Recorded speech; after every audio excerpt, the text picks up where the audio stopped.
3, 2, 1. God save the king.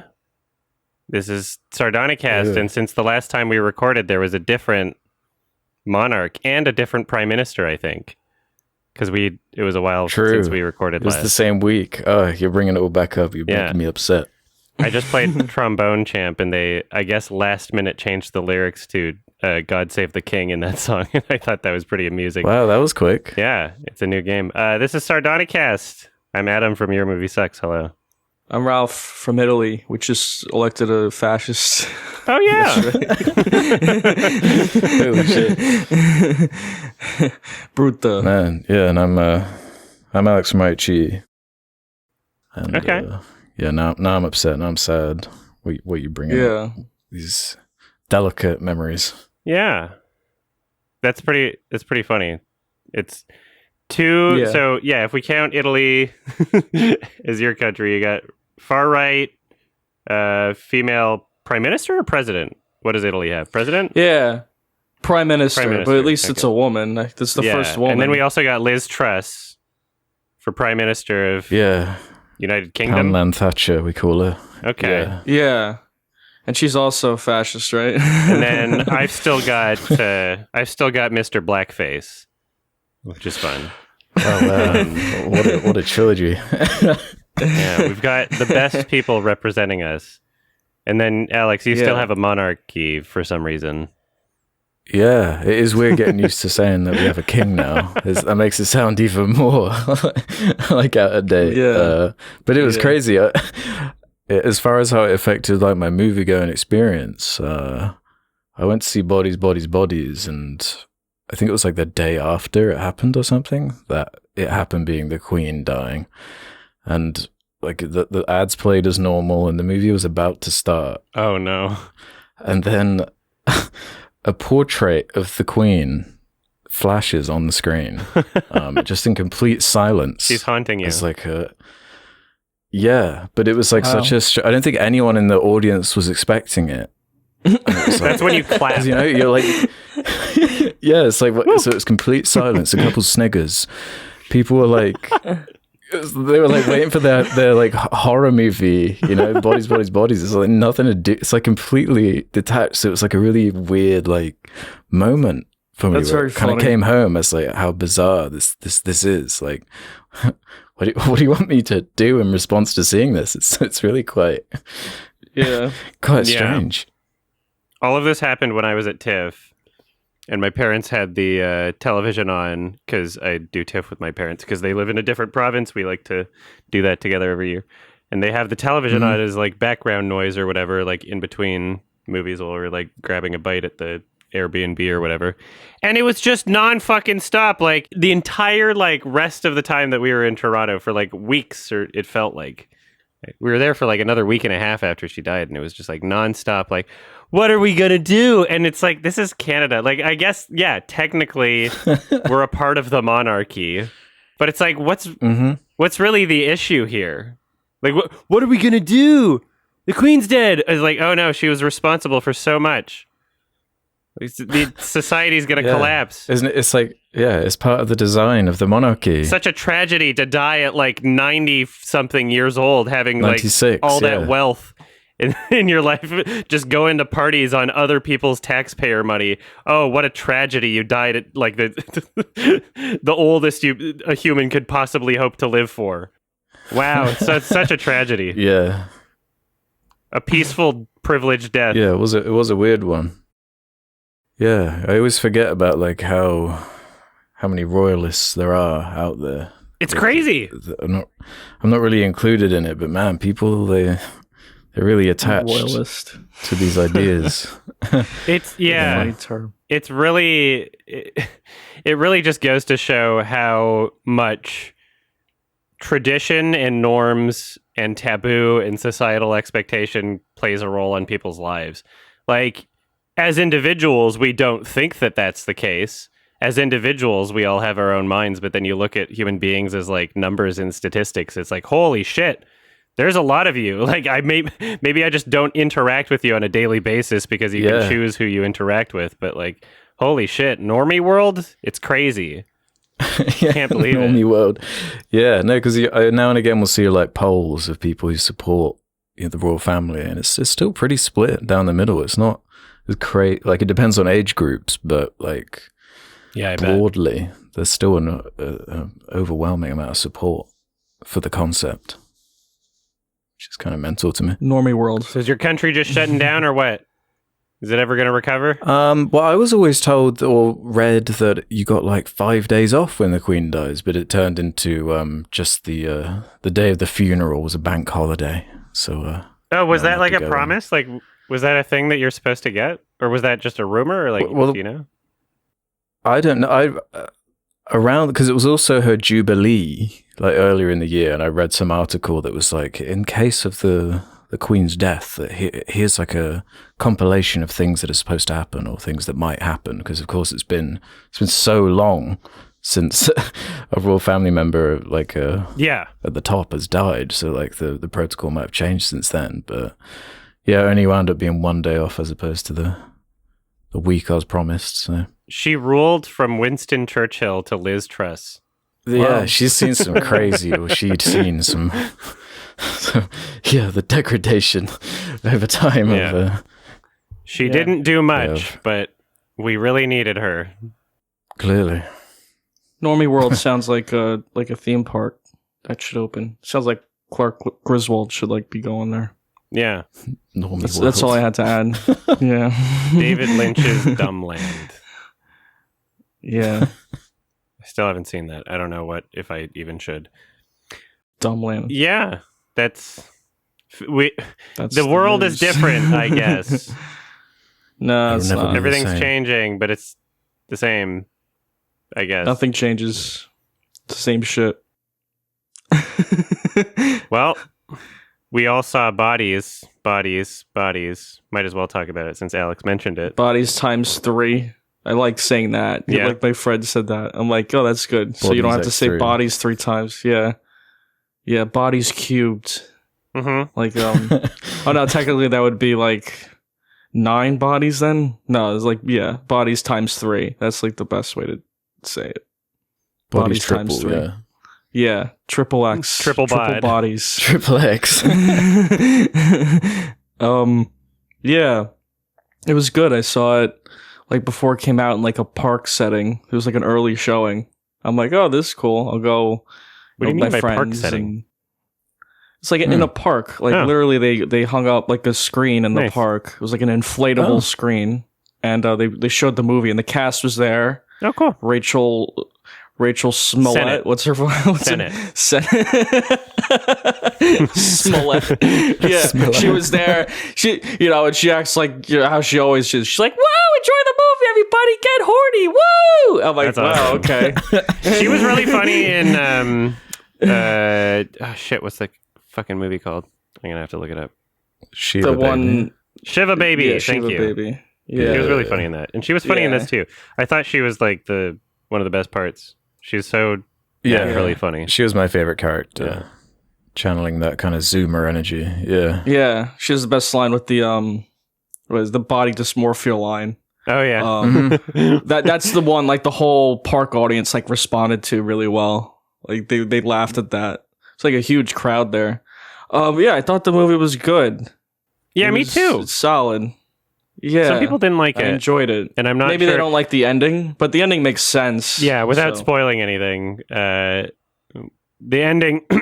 I thought the ending was pretty good, and I can see how some people might have seen it coming, but my mind wasn't there, and so I was able to experience it naturally.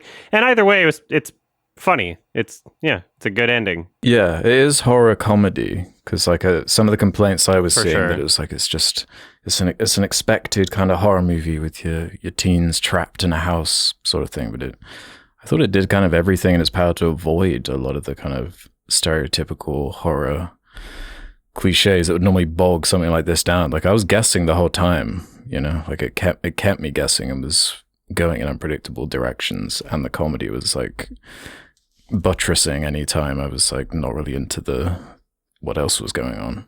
And it's just so short too. It just moves so quick. True. Hour 34 minutes. I thought that it was pretty. I thought that the cliches and tropes were there, but it had better excuses than other films that use those same cliches and tropes. So, Yeah. you know, like the car won't start thing, like, I like that it was the vanity mirror that did it. I was like, oh, that makes sense. It adds to the character. set it It's up nicely. believable.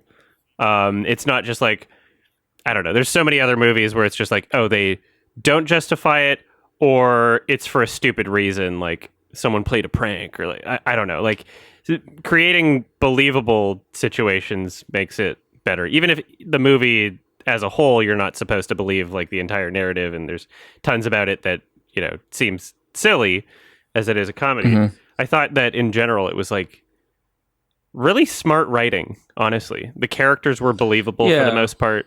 Yeah. It was pretty Well, good there's at a hurricane capturing Gen going Z. on, but- yeah, the hurricane is Yeah, the yeah. excuse they don't leave the house. It's why they don't have cell phones. And phone, yeah, Yeah. because that's like a big thing in horror movies now. It's like, why don't you just call the police? That's why any movie like after 19, like a certain date, like doesn't work. Yeah. It's like, just call the police. But not only is there a hurricane, they're like intentionally going Exactly, there for like exactly. it's like a hurricane party, yeah. party. I love it. Yeah, like, Yeah, oh, yeah. we're gonna cut ourselves off from It's the, so 'cause they're goofy. so stupid. Yeah. Well, because they're dumbasses. All the Well, it's like, I think the idea is like, oh, the hurricane's going to happen. Let's all hunker down and have a party anyway. And then, yeah, everybody is just high and drunk and coked out of their mind the whole movie, and it's really fun. And they're just like yelling at each other. In a mansion, yeah, because they were It's a like bunch of rich idiots. kids. yeah. Yeah, no, that's what I liked about the ending. Without spoiling it, it is the nice full stop that just kind of brings all the characters kind of wind up in a pretty ugly place, and I think the reveal at the end kind of just, I don't know, hammers home and just adds the kind of pointlessness to the conflict and where it goes, like in a funny comedic way, because the genuine nature of how they kind of all perform, like that can be such a pitfall when you're trying to write like characters of this age that are like always on their phones, they're like quoting like cringy stuff off Twitter or whatever. But it works. seems They sell it. self-aware. Like they feel like real characters. Like very much. Yeah. It's exactly. making fun of that generation. It's like a huge like, but it's also made for like that audience, which is like perfect. It rides that line just perfectly. I'm glad that it captured it somewhat authentically. It didn't feel like Michael Goy, Megan is missing, or, you know, like it didn't feel like people who are just like so detached from things that they have no idea what they're talking about. It's like, okay, you actually care about the subject matter, and you're using it comedically, and it's there, that you have like some of a grasp on it, at least. Right.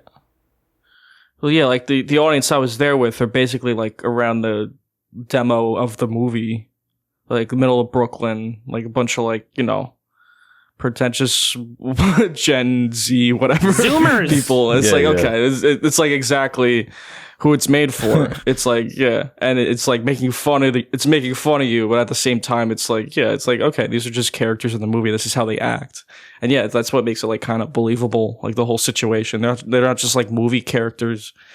And like so many movies, like why is this person doing this? Like Prometheus, like why are the scientists like, you know, why is the guy who made the map like? Oh yeah, those are professionals. Whereas these characters are all idiots.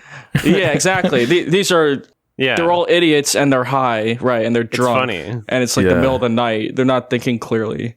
Yeah, it's funny, but it's also like it makes sense why all these things. Yeah, happen. when they do something stupid, it's not like oh, why aren't you doing this other thing? It's like, oh, they're so stupid. Like it's part of the joke. It's part of the experience. They're just making dumb, poor decisions. Yeah. And like you care about what's happening at the same time. Like it's not like a thing where I don't know, you're like, oh, I don't give a fuck about any of these people. Like you do actually like there were certain characters I like. I like the girl from, I think she's in Borat 2. That was the only other thing I've seen. I didn't know that was her. She's like one of the lesbian. That's crazy. Oh, I thought she was the girl from Evan Hansen. You're know, right. she was Maria like her girlfriend. Bakalova. Yeah, I didn't even twig that. Yeah, I thought she was the killer the whole time. Like, oh man, is it? But you know, it's like it goes a different direction. Crazy, she was nominated for an Oscar for Borat too, but whatever. Yeah, it's weird. It's crazy. I really like I really like the boyfriend character of the girl from Shiva Baby. Like I like that the G.I. Joe. Oh, yeah. Oh, the leap, I leap really haste, like. yeah. Yeah, he was I really awesome. liked that character. That was great. Yeah. It was a great Yeah. addition, and I loved the casting of it. Just like this clearly older guy hanging out with these younger people. It was a really fun dynamic. It's her boyfriend. She met on like Tinder or something. Yeah, Yeah. that was awesome. Yeah. I am one of those people that I guess cares so little about like random celebrity gossip nonsense that I had not actually I didn't even know that was Pete Davidson in the film until after. Oh, really? I didn't know what Pete Davidson looked like. You didn't recognize him? No, I know he'd been in like okay. one other movie that I hadn't recognize seen. him. He was in The King of Staten Island or something. I don't but- like that movie very much. This was much better for him. Again, he's playing a dumbass, and I thought he was good. Yeah, at he it. worked well for this movie. I had no has some expectations funny lines of in who it. he was before watching the movie. Yeah. Which was nice. It's the best thing I've seen him in, definitely. I think a bunch of Kanye fans don't like him really? Yeah. I don't He know got why. Oh, because Kanye's he's with Kim children's Kardashian. names because tattooed onto Kanye his is body. mentally unstable and he encourages Yeah. people to act irrationally. Like any good artist. Yeah, like any good maniac. Yeah. I liked him in the movie. I liked everybody. I thought Yeah. the cast was like stellar. Great They were all- cast, the great girl from performances. Industry. Yeah, the cast was awesome for it. Yeah. I think that it also looked really great. I think that like the Yeah. lighting and Mhm. just overall like Slid color with their of the film, phone cameras all of those or their phone lights, right? Yeah. those glow sticks they're wearing, and Yeah, it's largely a bottle movie, isn't it? Like most of it is in the Yeah. mansion, so it's reusing Yeah. a lot of like same locations. It's And Yeah. a fun, tight, simple movie that doesn't take itself way too seriously and is a lot smarter than films that do. Yeah. Yeah, I can see how it's not yeah. for everybody, but some people might get annoyed at certain things in it. But Older people. I bet older people will. Yeah. Although I think older people will like it. people who like the monarchy, yeah, But also to like that point, like I think older people would like it because it's like, all right, you hate the younger generation, right? You get to see them all kill each other. Like I think that old people would like it in that way, right? Like, oh, Yeah, I get maybe. to see all these idiots kill each. Yeah, like that's Well, yeah, great. it's still like a whodunit kind of structure. That kept Yeah. me going too throughout the whole thing, like trying to figure out who it was. And Oh yeah, well that's like the driving force of it. Yeah, like yeah, you're in like the whole time you're wondering like who is it? It doesn't really feel like you're like, oh, is it this character? You're not sure the entire time. It does keep that unpredictability. Like I didn't really see the ending coming. Like that's not something I was in that framework of like Scream. Like I guess the most thing I'd compare it to is Scream. And like yeah, it's just like who's the killer? Who's the killer? That's like what you're thinking the whole time. You're trying to figure it out. yeah, I was waiting for it to kind of devolve more into like a traditional kind of slasher. Like, okay, we know what or who the bad is now. Now it's kind of a montage of just people being taken out one by one. More like a what's it called? X. That's like another A24 Yeah. kind of. Which is Horror. granted, that's supposed to be like kind of cliche. Yeah. that's like the point of that. But yeah, this is like a little more grounded. Yeah, I just like the direction it took it. And the comedy Yeah. angle definitely helps it. Like we're at a point now with horror where we really are. You have to get creative with a look. Like it is just it's cliche on cliche, like stacked on top of each other, and there's so many different pitfalls. And yeah, just for the creative angle they take for it to be unpredictable, for the humor to not feel trite and actually land, and the drunken high acting to be as good and sell as well as it does. I was quite impressed. I like the soundtrack too. I'm a big fan of Disaster Piece. Oh yeah, yeah, they did that. Oh, they did it. Yeah, Yeah. So yeah, it's great. I Cool to like see the them score for working. it. Mm-hmm. True. Yeah, not too much else to say about this movie. It's pretty simple. It's not too complicated. It's a nice simple movie that I guess we would all recommend. We all seem to enjoy it. I'm giving this one a 7 out of 10.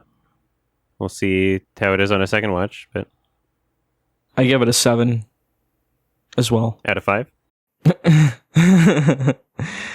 Yeah, 7 out of 10. Yeah. yeah. I think I'm right there with you, like a kind of high 7 out of 10, 3.5 star. Yeah.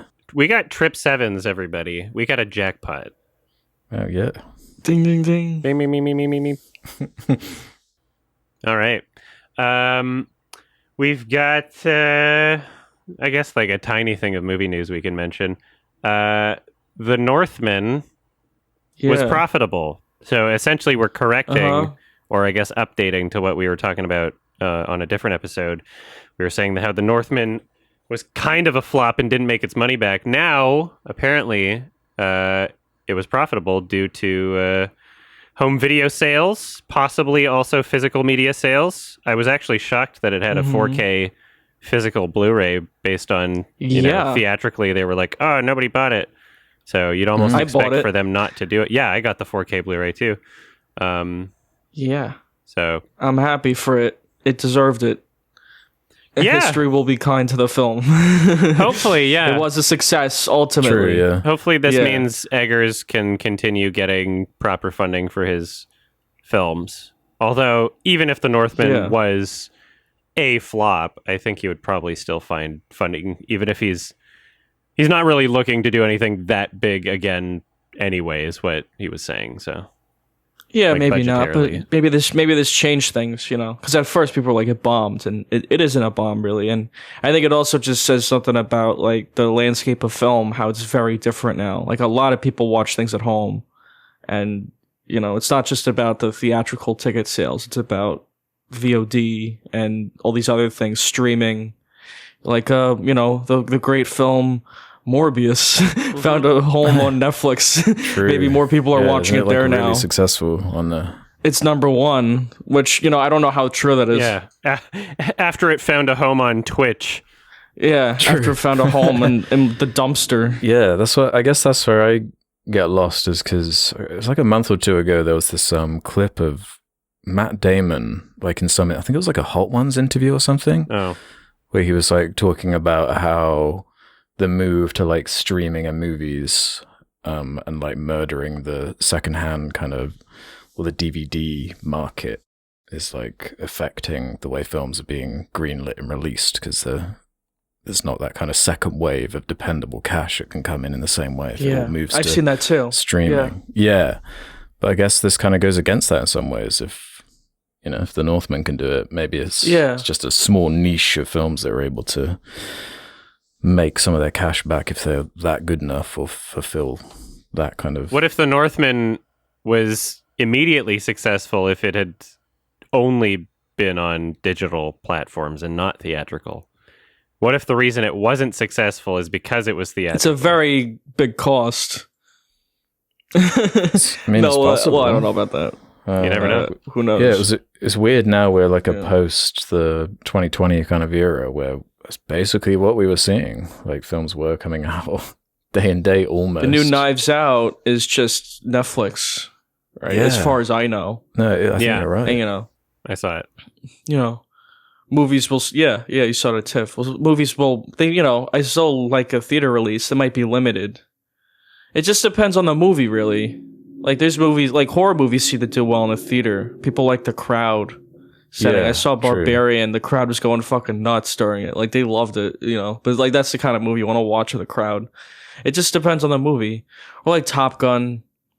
You know, that did like astronomically well. Like, like, I don't think you could have something like that on VOD. I mean, maybe you can, but I don't know. I saw someone watching it on the plane, but you're right. It's a better theater movie. Yeah. That must be an immersive experience. Watching it on a plane. You're flying like Tom Cruise. Yeah, you're flying like Tom Cruise. You're like, wee. Watch the 9/11 movie on a plane. Yeah, watch United 93. Yeah. No. I don't think they have that. They probably won't have that available. Well, yeah, watch it on your phone. Yeah, I guess I just don't... I don't really get how they figure out or do the conversion. Like, it's just like the different business models, isn't it? It's like, if Morbius gets X many views on Netflix or wherever they put it, does that like make up... Like, how does that make up the dollars if it's a subscription service? Like, it's just a difficult way of measuring success, especially when it's been such a like it's been one way for so long. Like you buy the DVD, this amount goes as profit per sale, but now it's like a completely different landscape. It's difficult to even how measure. you measure success. I think there's two ways of measuring it. One way would be new subscribers. So HBO Max logged that for certain title releases like Snyder Cut or whatever. They're like, okay, here's how many people signed up to our service to see it. Whereas Netflix, I think a lot of what they're paying attention to, because they are the dominating streaming service, they're not going to see a lot of like huge waves of people signing up for a title. But what they are going to see is just people watching a title and how long they watch a title. And with that information, they would decide like, okay, this means that people are still using the service. The more content people are watching, the more value our subscribers are getting out of the service, which is why they want everything to be like a huge long series so that it takes longer for people to watch it. You know, the more stuff that people have yet to watch, the more stuff that's still on their watch list, the more it means like, okay, well, they can't cancel right now because they still have things that they're watching. So I think that's basically how they determine value. And then a certain percentage of the subscriber money goes towards the films with clicks. Although they might also just buy out outright films. I don't know if they get commission. I think they also do outright buys. Yeah. I think it's both. I think they just sell the movie to them. Like the studio sells the movie to Netflix, and then like depending on how it does, they make a little extra. Yeah. I think it's something like that. They can Ideally, like predict in some way like how it would do. It would suck to like sell your movie to Netflix and then it's like the biggest hit ever and you don't see anything more because of it. So I would hope that the artists get commission. Yeah, but I think they can predict that. Yeah. I don't know how that works exactly, right? Yeah, I would hope that they get commission. Right. Yeah. I mean, clearly a profitable way to release movies. The whole like content bloat trend is unfortunate though. Like as a result of this, this switch to streaming, like it's obviously going to affect the content. Yeah, so many shows could be much shorter than they are, or like can be just be movies. I hear nothing but like things about the Star Wars shows that's like, it's like, why is this a show? It's too long. Yeah, they feel like stretched out movies. It's bizarre. Yeah. It's to keep you subscribed. It's to have it stay in the news cycle every week for 2 months. Yeah, right. Do we need like a She-Hulk series? Obviously. Can't it just be a movie? Do we need like, all these things? Like they don't need to be serious. That is one of the craziest like new media things, you know? Like 10 years ago, it was like, everything's a superhero movie. Now it's like, everything's a superhero television show. But like the early 2000s, like there was kind of a stigma almost attached with TV or long form. Like it was seen as lesser than like a movie. It's the cream of the crop. Like that's where the budget goes. But now you have like billion-dollar Lord of the Rings shows. It's crazy how it's spun. Yeah, I think Game of Thrones really helped with that one. Yeah, Game of Thrones. Like that new House of the Dragon thing's like $20 million an episode or something. But like getting back to your point, Alex, like movie actors, like if you were in a TV show, that would be considered like the end of your career. Like, so from now on, you're a TV actor. You're not a movie actor. Yeah. But now it's like an overlap. Like people actually want to do TV much more. It's like much more of an overlap. Yeah, that Lord of the Rings show.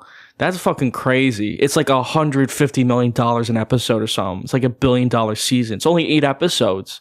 I'm like, how can you possibly make your money back on that? I think they spent... I'm going to fact check this. I think that I was a bit confused on that too. I think they spent $1 billion total combining the rights to make the series.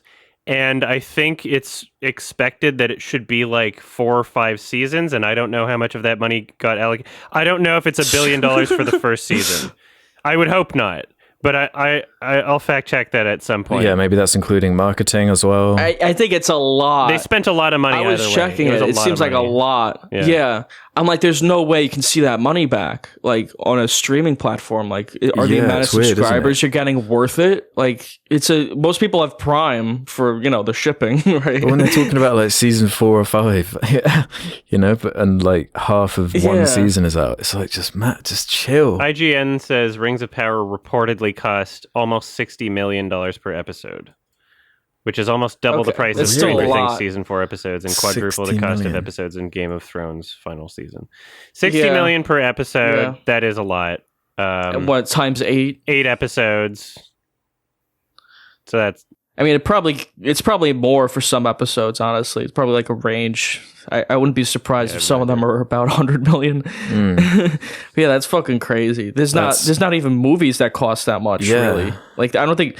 Yeah, that's like that's $500 million basically. Yeah, it's a lot. It's like a lot of money. Avengers costs 250 million. For what? Like you're not gonna get that back. It's a lot of money for a streaming service that no one has because of the shows, but everyone has because they already have Amazon Prime. I don't know why they're spending, like, why even spend money on your content? People just have it because they already have Amazon Prime. No one's getting Amazon Prime to see the new Rings of Power show. Right, I watched it because I already have it. I already have Prime. Like, might as well watch maybe it. That's what they're trying. I don't know where the money went either. There's no stars in it. There's no like big actors or anything.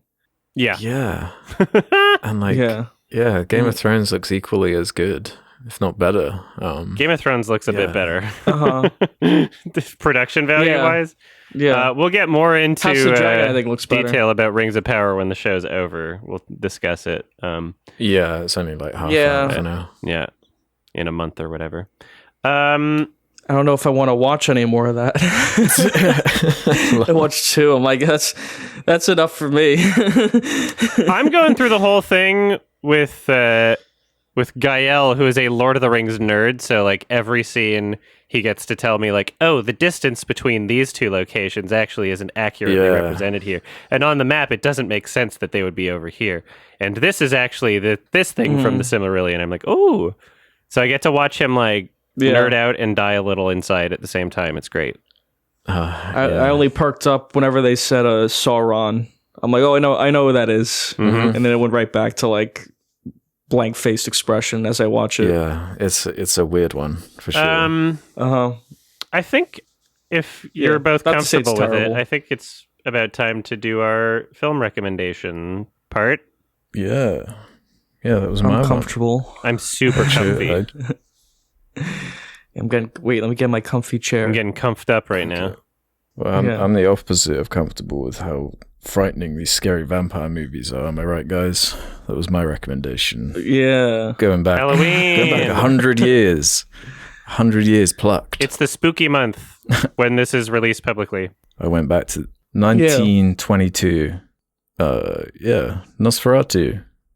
There it is, the vampire classic. The one that kicked it off.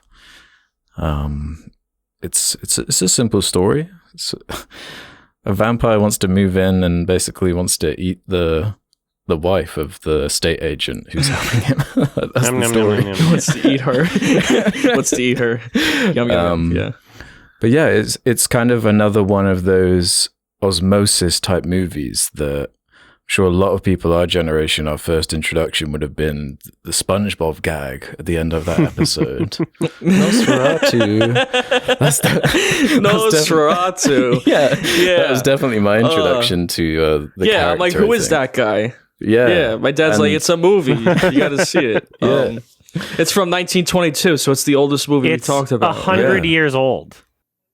100 years old this year. 100. Yeah. That is crazy. Yeah. That is cool. Yeah. As I was watching it, it was kind of like, it was putting me into perspective of like, some of my favorite movies are like from the 1970s. And then I thought about how old I am and how much longer I have left to live. And I'm like, there's a chance that I'll be alive during the time when like the Holy Mountain turns 100. And if that's still like my favorite movie, I'll be like, my favorite movie is 100. Like what kind of a person has 100-year-old movie as their favorite movie right now? Not many, but there'll be a bunch. Like, there'll be a bunch in 50 years. Yeah, they'll start piling up more and more. The landscape of film really changed. Well, because if we're talking about 20s film, it's silent. So we're talking like Charlie Chaplin, Buster Keaton sort of era. So all the dialogue is in the pop-ups with the text because they couldn't record audio in the same way. A lot of the imagery you might know from, as far as the osmosis kind of point is concerned, like there are the famous shots of the Nosferatu's shadows coming up the stairs and him coming out of the coffins and whatnot. It's all like imagery that's been parodied and referenced beyond belief and inspired so many different filmmakers over the years. But it's kind of a double period piece, because not only is it the setting of the film is 1838, so they're all dressed up in the older clothes and act a certain way, but the film's obviously made in the 20s, so contrasting, especially when you got onto the 70s Nosferatu, so it was a fun experience, like seeing how far kind of film in and of itself had progressed over the decades, and seeing the changes and that's cool. just the that's advancement cool in production. But yes, I don't know. Is one of those though? There's still very much a film from the 20s. It's short, but it kind of plods along in that kind of way.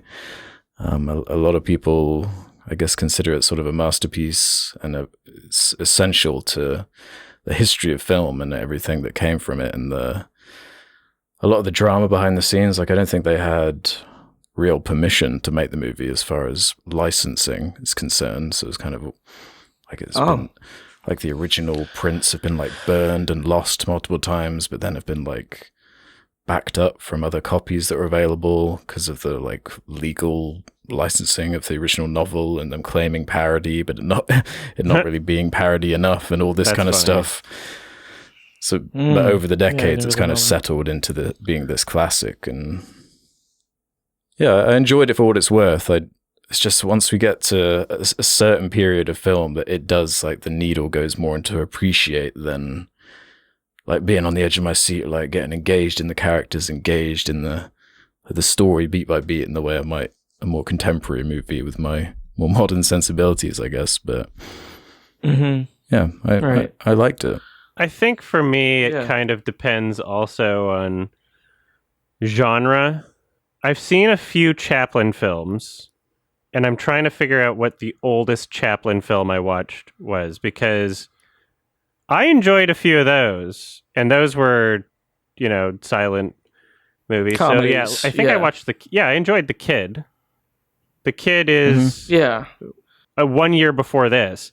I just think that, like, comedy transcends time a bit better than horror. Physical comedy like that. Like not political comedy. Yeah. That would be. Doesn't really transcend time as much. But physical. There's a universality to like, I guess, like funny situations or like funny actions, I guess. Him hanging off the clock. Or whatever. Things. His like that will always kind of the potato thing resonate with the forks, and especially in things like physical comedy, the title cards indicating narrative. It doesn't really take away too much from the experience when you're watching, because that's not. Those are kind of just getting you from point A to point B of these like comedy set pieces, and then the comedy set piece is just allowed to play in a way where it feels like you don't even need dialogue to explain it for the majority of what the film is. But then a film like this Nosferatu, it's like the dialogue is pretty important. It does feel like it's kind of stilted and interrupted for most of it because of the format. Although I will say, when he's reading, when they're reading like the book passages and the diary and stuff, it doesn't interrupt it at all, because you're reading it with them. Yeah. And it's basically, it might as well be a perspective shot. It didn't even need to be a title card. You could have just shown the piece of paper, same thing. And that worked well. But not really into, I guess, the format for this genre. And I wasn't really scared by anything. I liked some of the shadow shots and I guess some of the character design, but it was not really for me. I found it to be like kind of poorly structured. Yeah. That's what worked about it for me, actually, was like, it's very visually strong. Mm-hmm. Like it looks, it's got a good creepy look to it. And like we're saying, a lot of iconic imagery and like production design. Yeah, that's what really works about it for me. I'm like, oh, this looks creepy. It's got like that black and white, old school look that, a lot of movies don't have now, because there's no reason to have it, because technology's progressed so far. But it's like, it's definitely like of a different time. I also really like the music for this movie. And that's another thing that's like, it's got this kind of layer of mystery to it, which makes the movie kind of creepy too. Like, you don't really know, the score is partially lost, basically, the original musical score, because when it came out, they just composed it, orchestrated it in the theater. You know, there's an orchestra there because there's no sound. And then like a lot of that got lost, and so like they try to reconstruct it now, and it's like some of it's reimagined, faithfully. Some of it's the original. Yeah, it's like as faithful as it can be, but it's not the exact same. And over time, people have composed their own versions of it. Like you can watch this movie with different scores, basically, and like different composers with their own interpretation of it. I'm like, oh, that's the music's such a cool thing about it. Yeah. Yeah, you're right. I especially like the music during the accidental finger cut scene where Nosferatu goes and sucks his thumb, pretty much. That's when it really picked up for me. Honestly, it was like the first 20 minutes when you haven't really seen the vampire yet. But yeah, once you get to the scene change, that's when I started getting way more involved for that second act, I guess it was. I really liked the music on its own. But with the film, I feel like it kind of took away from any kind of like fear that I might be experiencing. The tone of it is not like scary to me. It's more, I don't know. It reminds me of like almost kind of like Looney Tunes stuff. Like there's something, there's nothing like really unsettling about. Yeah, there's like this. It's old. This layer of like everything that we associate that type of music with right now is done so with like a level of irony. Not to suggest that they're... But just think about how old this movie is. Like, all of the things we have in music now. Yeah, but at the same time, I don't believe that just a music being old means that it is, not... That I'm not able to take it seriously. Because, like, I'm familiar with the music from Psycho, which was, like, what, 20 years later? When was Psycho? No, wait, that was 40 years later. That was the 60s. Shit. Yeah. Okay. Yeah, that's what I mean. Like a lot of what we associate now with like scary music or like good horror scores is like didn't even exist then. Like those things were not part of the general knowledge of like composers or however you want to phrase it. It's like it's totally unique. Like that's something I like about it. It's not relying on like a lot of the tropes we see now with like horror scores. It's very different. I feel like without music, a lot of the scenes would have been more effective and scary for me. Yeah, there's just no way of like knowing. Like again, like I would have liked sound, but trying to cast yourself back 100 years, exactly, like, it's difficult to envision because like it was like this is a movie that at the time was considered so scary because of its excessive horror that it was banned in Sweden. Nice, like it, yeah. It's hard to cast yourself back that far, like culturally. It's impossible. It's literally not possible. Yeah. Like, you can't. Nobody knows what the fuck... Like, we have historical accounts. We have interpretations from experts, and we have, like, our own imaginations. But, like, you don't know what it's like to live as someone else outside your own brain today. Like, it's not possible, right? So, in some senses, I get it. Like, it's not made for an audience member in the year 2022, right? That's not who it's for. Yeah. But then, in other senses, like, I find myself highly critical of films that exist today that are made for audiences today too. Like everybody's raving about The Fabelmans. I thought it was fucking lame, right? So, it did. On an unrelated note. Yeah. I guess it's about just talking about it within its limitations, right? Because there is like a nice kind of subdued nature to it where it's not trying to be flashy, like a flashy kind of monster movie. It is surprisingly subtle in how it's like trying to pull off something that could be as goofy and is admittedly goofy, like when he's carrying around his coffin and whatnot. That was like the funniest like scene breaking like thing to me. It was like whereas for the most part it's kind of creepy. I'm wondering how much of the comedy was intentional, because there was a lot of comedic moments I thought in the film, but I don't know how much of it was just because it's the time and their expressions are so exaggerated because that's how acting was, or if that was more of like a comedic performance. Like I'm not watching the film, it was like, oh yeah, this is supposed to be funny, but now I'm thinking about it, I'm like, okay, wait, I'm not actually that sure. Yeah, well, that's the disconnect, I guess we're saying, with the just the way people talk, the jokes people would make, like it would be entirely different in the 20s. So yeah, because like the whole when they're saying about the mosquito bites on the neck and whatnot, like that could funny. Easily be played for a gag, but I think they were doing it in earnest. Yeah, it is charming.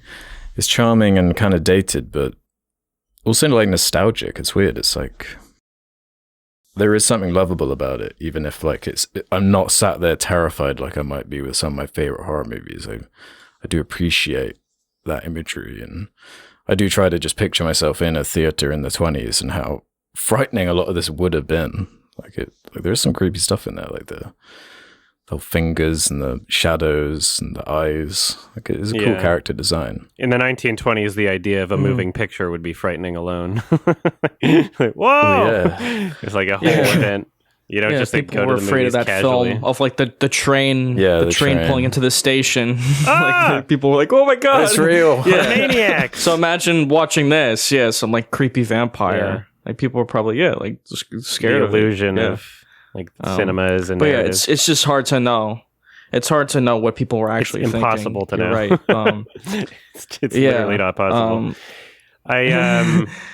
I did a watch along of the 1940s Pinocchio, and I commented, on the structure of the film, and that would be something that I feel like has gotten so much better over time is structure. But somebody left a comment being like, I hate it when Adam talks about old movies because he ignores the fact that movies aren't made for people 100 years in the future, and that's just what structure was. I'm like, yeah, but I'm talking about how it relates to me, like there's no objective structure even today, right? I think subjectivity is implied when I say like the structure doesn't work well, obviously for me, like, and I am an audience member in this year, so it's like, I don't know what you expect me to do, like go in a time machine, like I can't do that. The filmmakers couldn't do that. Like If it connects with you, it does. If it doesn't, it doesn't. And the best you can do is try to rationalize why it does or doesn't. Yeah, I think it does connect with me. I think it connects.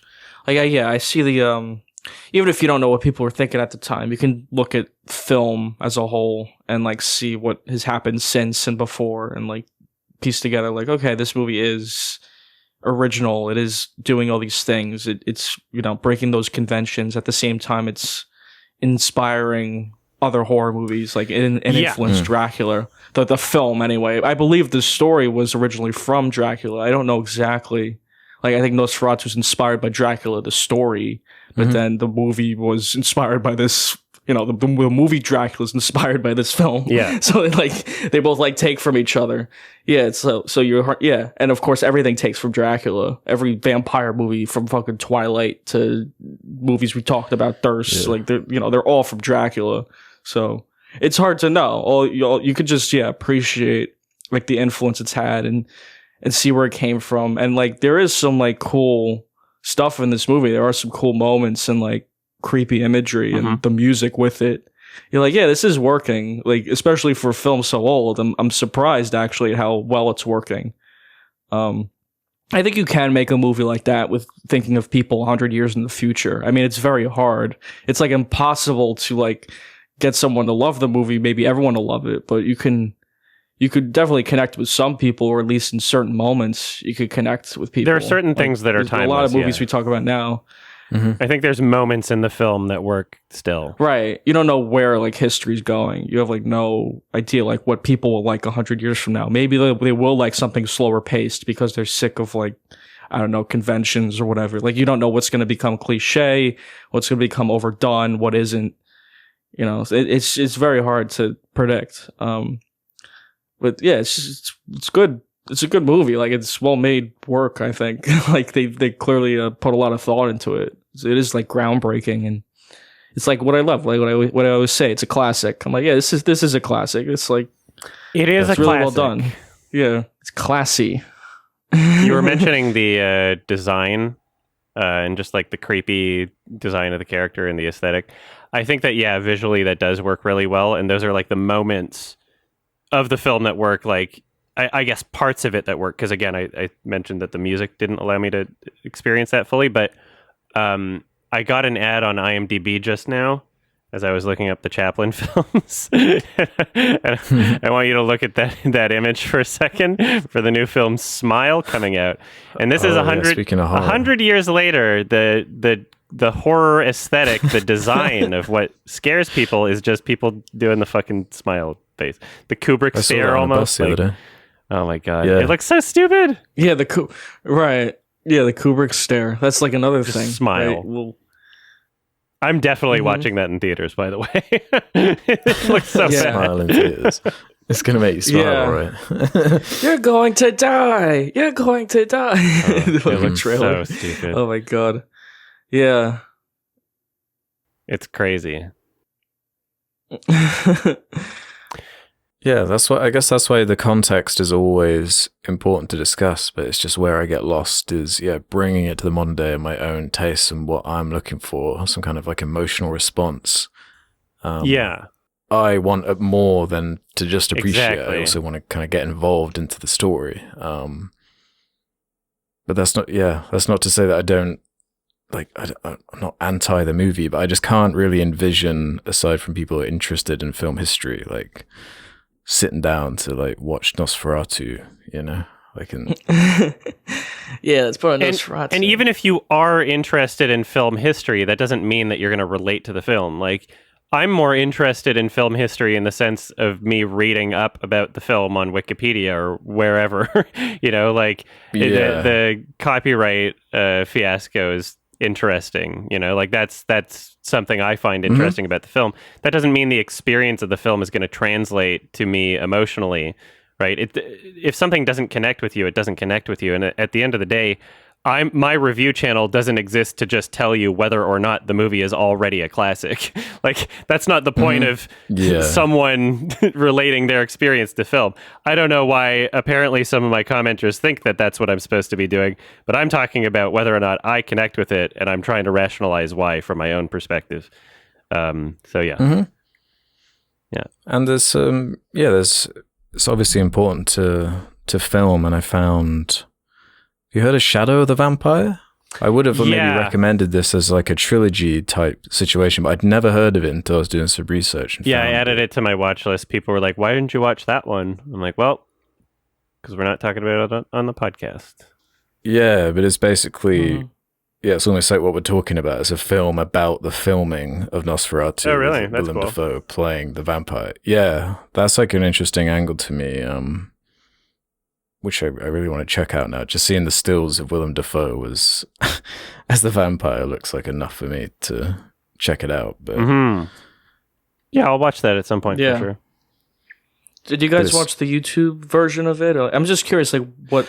Because maybe you listened to a different score. I watched the Kino Classics restoration that is apparently as accurate as possible, and they even used like the yellow and like cyan film in different parts to reflect to imply lighting and stuff, because that's what a lot of films did, I guess.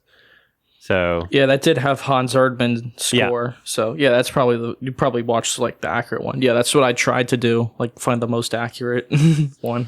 I think one time I like played it, the YouTube version, and I put it on silent and then played the score. Like separately. That's cool, it was on like a different YouTube video. So I played it just so it was like more accurate, because I didn't want it to be distracting or whatever. I wanted to get the experience. I wanted an orchestra there to perform it for me. It was a great score. It's just not.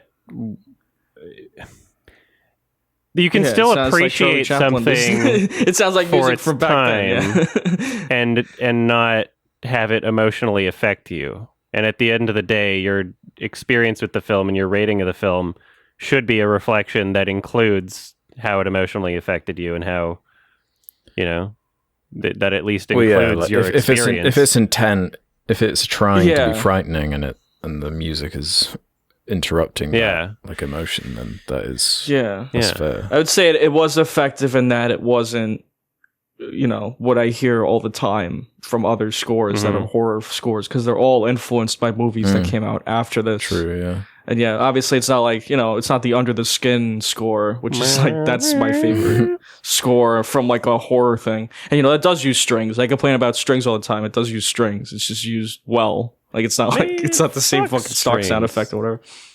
I'm just kidding. Yeah, that's what I've always said. But yeah, it's like, right. At least this film, like, I'm not waiting for the sting sound effect or whatever. I'm it's different. It's totally different ballpark. I'm like, oh, there is some uniqueness to this, like unpredictability. Yeah, I mean, I get what you're saying. Like, a lot of people are gonna say the same thing as you. It's 100 years old.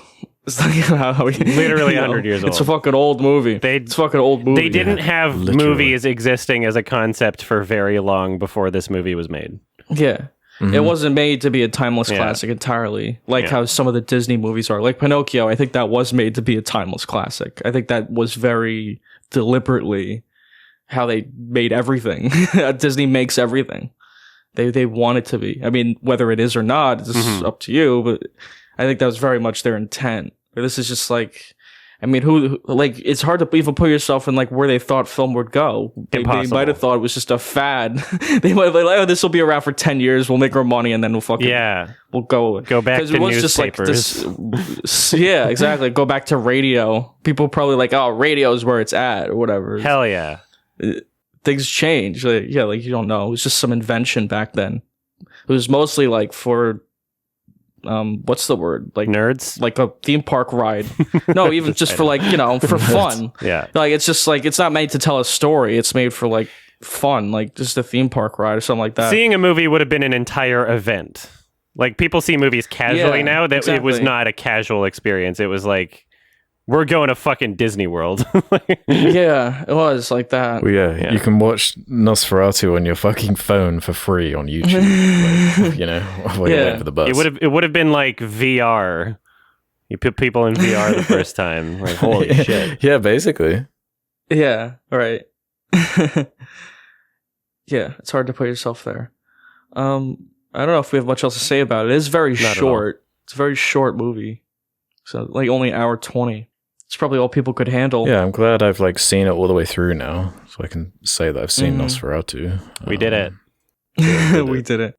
I do find the whole public domain like a cool, interesting song, because like at the end of the last episode where I was like saying, oh, we're going to do Nosferatu, and I just assumed, just kind of by default, like if it's beyond or before a certain time period, it's just going to be kind of annoying to find in some way. But it's like, I just completely forgot about the whole public domain aspect of it being, and that's free it's for famous. everyone. Yeah, it's very famous film. But then the recordings of like the specific recordings of the score are then like their own copyright, and then it's so annoying. I hate it.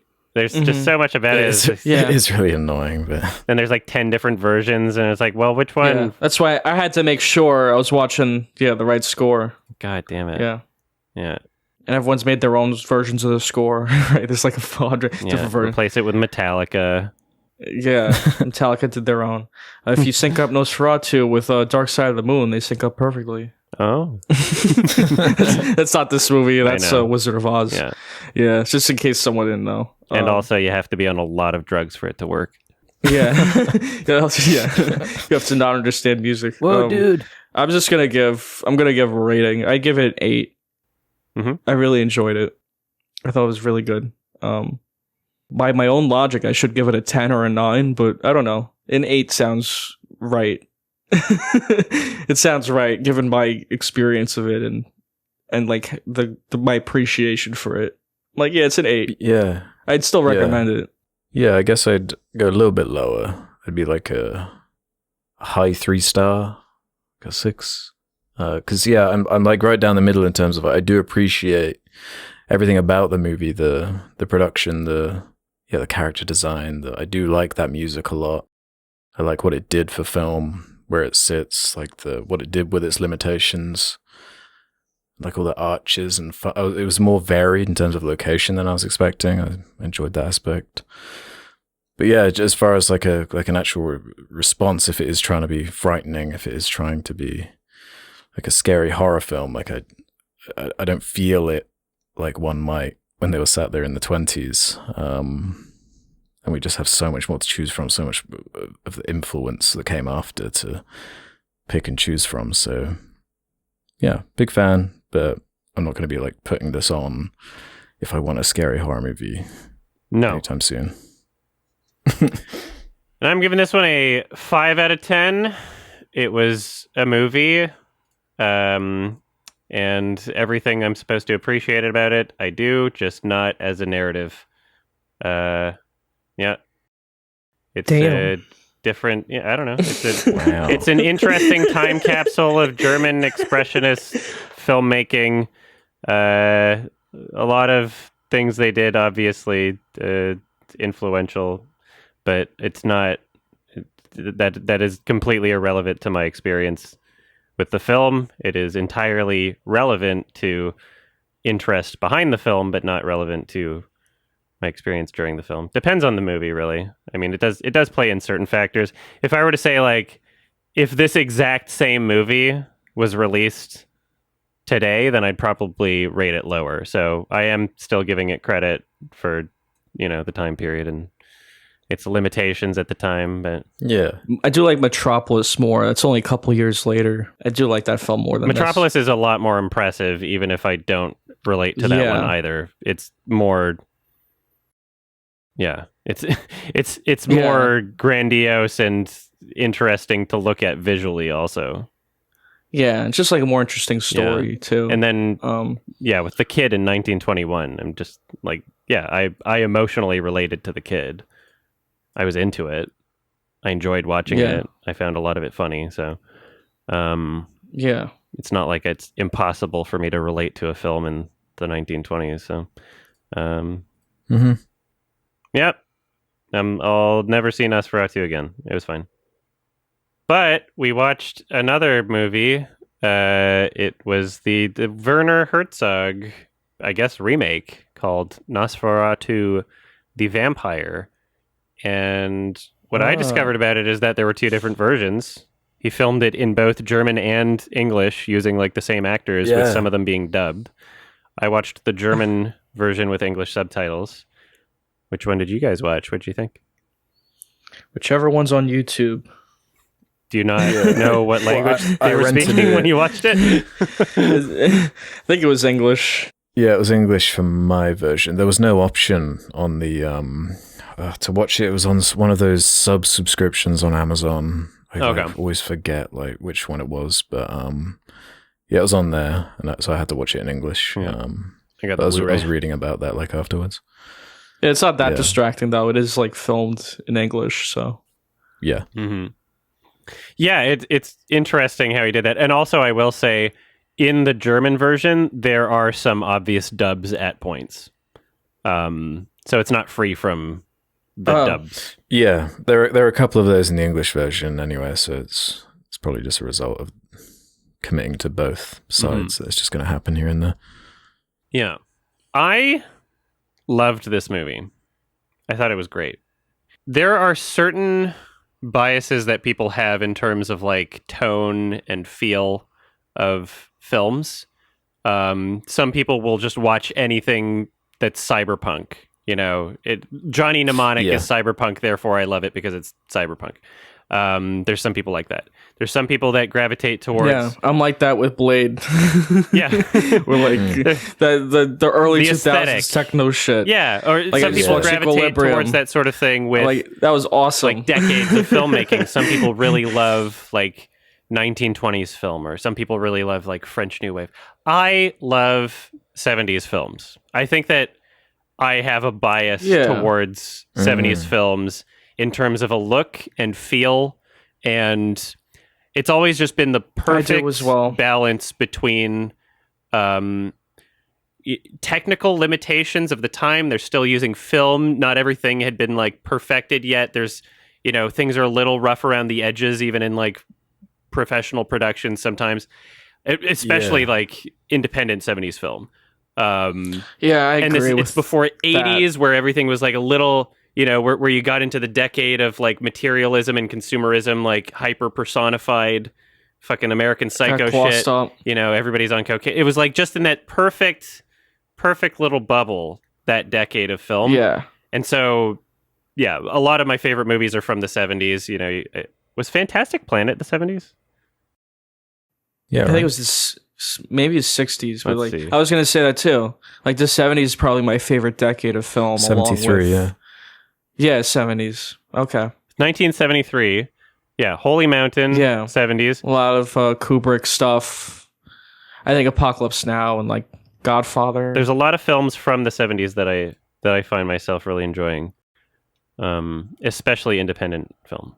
And this movie made me really want to check out Herzog's other earlier films, because I have still yet to see Aguirre, The Wrath of God, or whatever it's called, and there's another one that he's really famous for. But yeah, wow. I thought that this was like a really beautiful, well-made film, and fixed a lot of the issues that I had with the original Nosferatu in terms of being able to like personally relate to things narratively or emotionally. I think that this did like a much better job, and it justified its existence in that sense. Yeah. Yeah, well, it's clearly made out of like utter admiration for the original. Which is always good.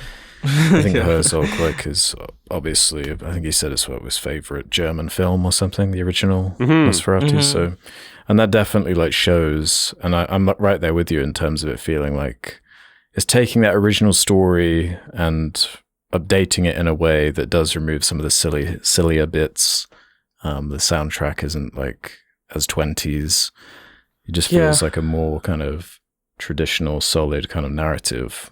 It's a bit easier to follow. It does remove some of the charm as well, like for me, because the Nosferatu original film is so iconic, and like the imagery of it. And that feels the more look like of a him. relic, where this feels just more like a... Sure, I can see how you'd more see like it a that way, movie. but I'm like, it's missing that. I feel like it has its own charm. Well, yeah, I still like this movie. I feel like too. you're it's substituting charms. There's a different charm of 1920s and 1970s. It's like a 50-year gap, and now we're today. 50-50 all the way. It's hard to remake something.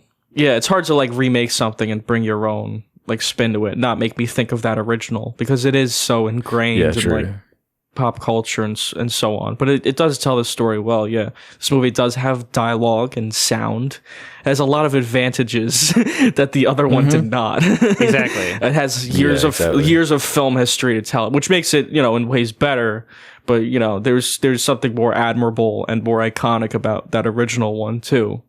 The biggest thing is like you said, it's made out of love. Like that's the important thing. It's not like, I don't know, some fucking studio remake today. Like I don't know, Total Recall or whatever. Like it is actually made because they wanted to make it, and that's going back to the whole 70s thing. I don't think remakes had that stigma as much, so because they were made by like artists. I was gonna say, out of this, the 70s probably my favorite decade for film too. If not the 70s, then the 60s. Like those two decades, and the 80s too, which are like the 70s is hamburgered in fucking between those 60s two. through 90s are all just like like I miss them. Yeah, like even like mid 90s. Because, there's like Even Pulp late Fiction 90s. and Jurassic Park and whatever in the 90s. Yeah, sure. But there's this point like film became too big for its own britches or something like that. Technology is like technology and the studio filmmaking. Like, okay, now it's nothing but remakes and nothing but like trying to make $100 million in the box office. People said Hollywood went woke. yeah, that happened. Now they just cast a fun. Now the Little Mermaid's black. That doesn't make any It was like sense. this point. It's like the Star Satire. Wars. People said like, yeah, sure. Star Wars was like the killer of cinema or whatever. It's like once those big budget movies, like once Hollywood realized they could make money with it. I still love Star Wars, but yeah, it came this point where like they just make it bigger and bigger and bigger, and it kind of takes away from the story. And like the most you get of like a 70s movie kind of tone now are like mid-budget movies, not like necessarily low budget, but like the $20 to $30 million budgeted movies where they do have like a story and character and like style, like a director's vision, and they're made with love, but they're also made to make money. You know, like I don't want films to not be profitable, obviously, because then they're not going to make films anymore.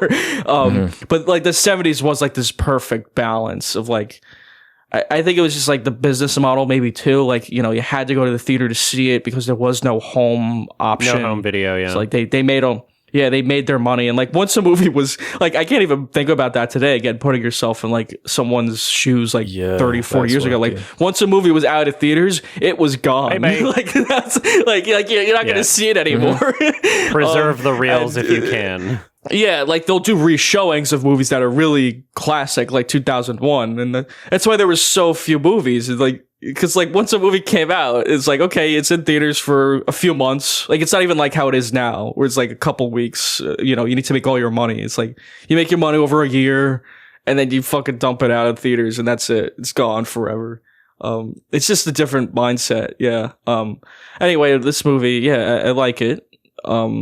It's like, to me, it's like almost the same as like the first one, in terms of how much I like it. But I do, it's like, I appreciate it. It's just like I do the 20s one. I appreciate it for the love that it was made with. Yeah. Because it's still, even though there are like changes, it's still extremely faithful. Despite the updates and the tinkerings, it's still just like very similar. You have like the same scenes. There's still the accidental cutting finger scene. There's still like the same like story pretty much. It's just with all the accoutrements that come with just modern technology and the like Herzog dialogue especially. That kind of enhances it. Herzog. I find Herzog very interesting too. I like him. He's in like Jack Reacher. He's such a wacko. He's a character. Yeah. He's the director of Bad Lieutenant, Protocol, New Orleans. He's got like a wide variety of stuff he does. And then he makes a bunch of fucking weirdo documentaries where he's narrating the whole thing. He's like, but the penguin... Oh, Grizzly Man. I love Grizzly Man. That's a great movie. At the end of the world. I love Grizzly Man. But why? No one could ever hear this. Yeah. He's a character. I love it. Oh, yeah. It's just... The personality. I watched one of his new documentaries at TIFF, and this is something that he's done. If you're familiar with like the whole catalog of Herzog documentaries, he's done this a few times. There's some guy like he was filming explaining like a mathematical equation, and then he just like I don't know, like 30 seconds into it, the voiceover narration of Herzog basically gets overlaid on top of this guy. He's like, I'm not going to pretend I understand anything this man is saying, so I will not bore you with the specifics. And just like the personality that it adds into it, this is like kind of like I don't know if I could call it fourth wall breaking because it's already a documentary, but it's funny. He's such a character. He's very old school. He's such a weirdo. Yeah. I love movies by weirdos. Like Holy Mountain or whatever. I really want to see Fitzcarraldo, which is him. That's the other one, I've seen a documentary. I've seen a documentary about the making of it. I wish I knew the name of it. I saw it in like film school at some point. And there's like that because that movie's about like them pushing a boat up a hill. So it's just like a documentary about the behind the scenes of him, like, you know, trying to get this boat up the hill. It's like it's obviously like really almost impossible to do for this film. That's so funny. But you know, it is quite kind of funny to watch him like ordering all these fucking people around trying to push a boat up a hill just for his movie. It's like a giant like yacht. It's not like a like a little boat. Wow. But the lead in that movie, I think, was he played Count Dracula in Nosferatu. He did a bunch of collaborations with him. Yeah. Who did a good job. He was awesome. Yeah, it's fantastic. Not over the top, just bringing that subtlety, but also like hearing the character with dialogue really improved it for me too. Like there is something creepy about that kind of atmosphere in the first one where you are just kind of envisioning what this creature might sound like, but giving him a voice and having him have like scenes of dialogue, especially towards the end. There's that really good one with the character Lucy Harker, where they have that conversation by the mirror. It's like, this is like just really effective, like a really effective character interaction. It's like creepy. What they're saying is like thoughtful and stimulating. Yeah, I really liked that side of it. And also, for them to be able to utilize dialogue, it's not just the dialogue that they're speaking, but now there's also an opportunity for there to be purpose in the spaces between dialogue. In this film, there's so many instances where there's uncomfortable silences, and those are used just so perfectly. And there's such great sound design, the clock ticking, the wolf howling, the fireplace, the wind whistling, and just like cool. All of this incredible atmosphere to help you get sucked into this, like, okay, this is like a really creepy spot. This is like a really weird sort of thing. And just, yeah, these silent, vocally silent interactions that the two characters have with each other are just so creepy, where he's like staring at him over his bed and just like this. It makes it more significant when there is silence, whereas in the original film, there was no opportunity to really do that because it was all silent. Yeah. So you were missing essentially like a tool that you could have used to enhance the story. And so I love that this film paid attention to things like that, because it really did think like, okay, well, what can we do to improve upon the original? What tools didn't they have that we can now use, and how will we use those? Yeah. So did you find effective then as a horror movie, contrasting with the original? Much more so. And there's goofy points in this newest one for sure.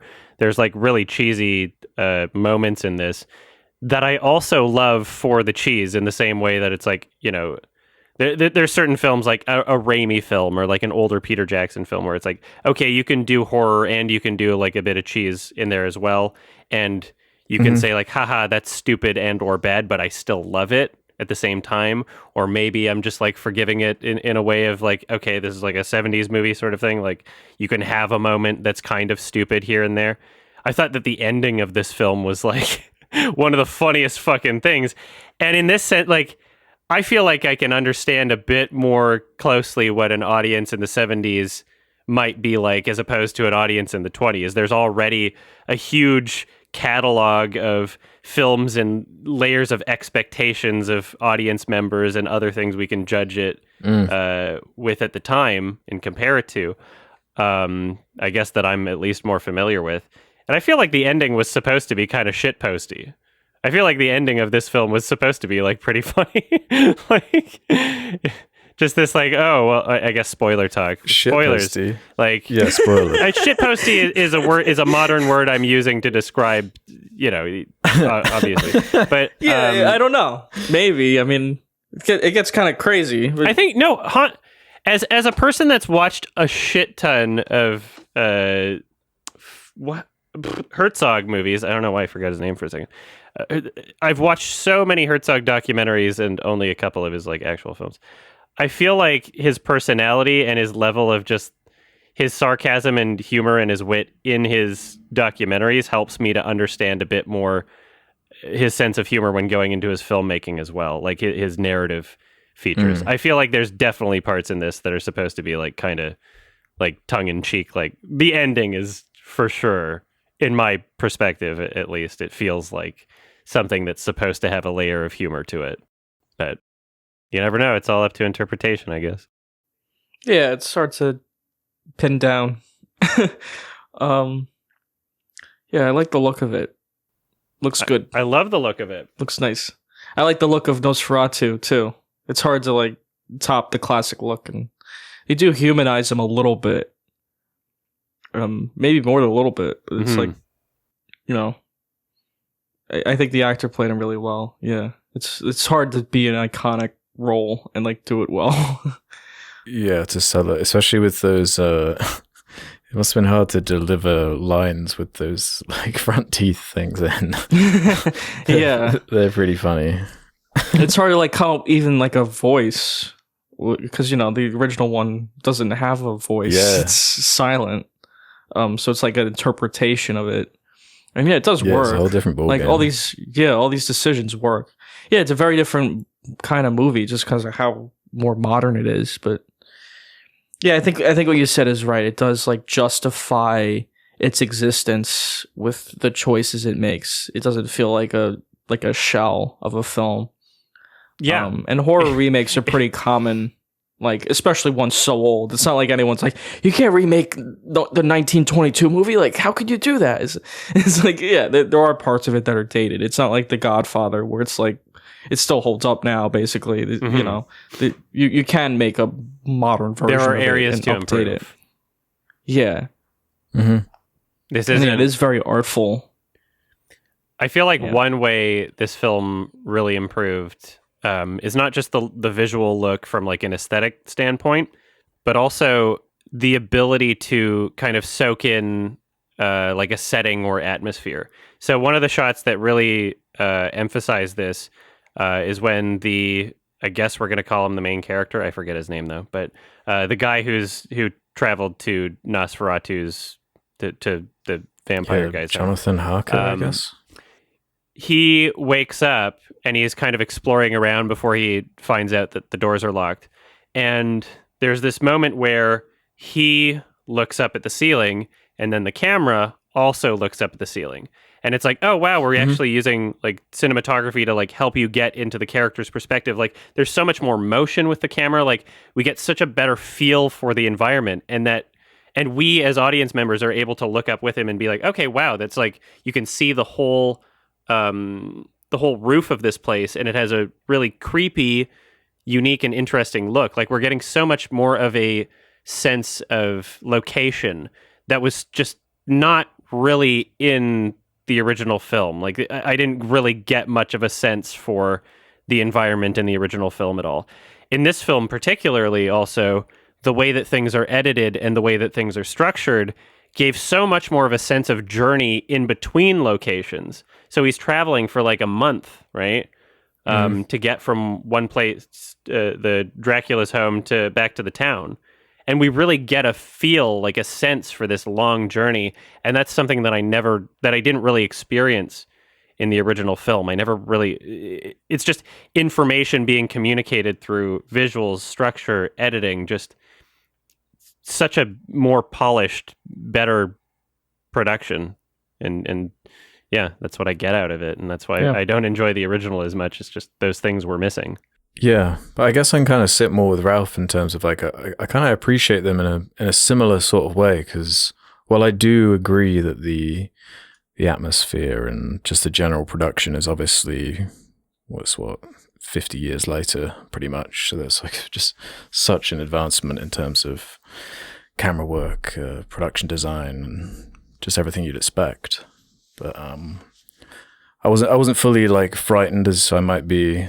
Some of my more appreciated horror movies, because I don't know if it's just something about vampires or if it is just the way they sit in pop culture at this point, 100 years later, like just my baggage I associate with them. But I just don't find them that frightening as far as a concept. But yeah, I appreciated every other aspect of it. But again, yeah, maybe I'm just not a Nosferatu mega fan.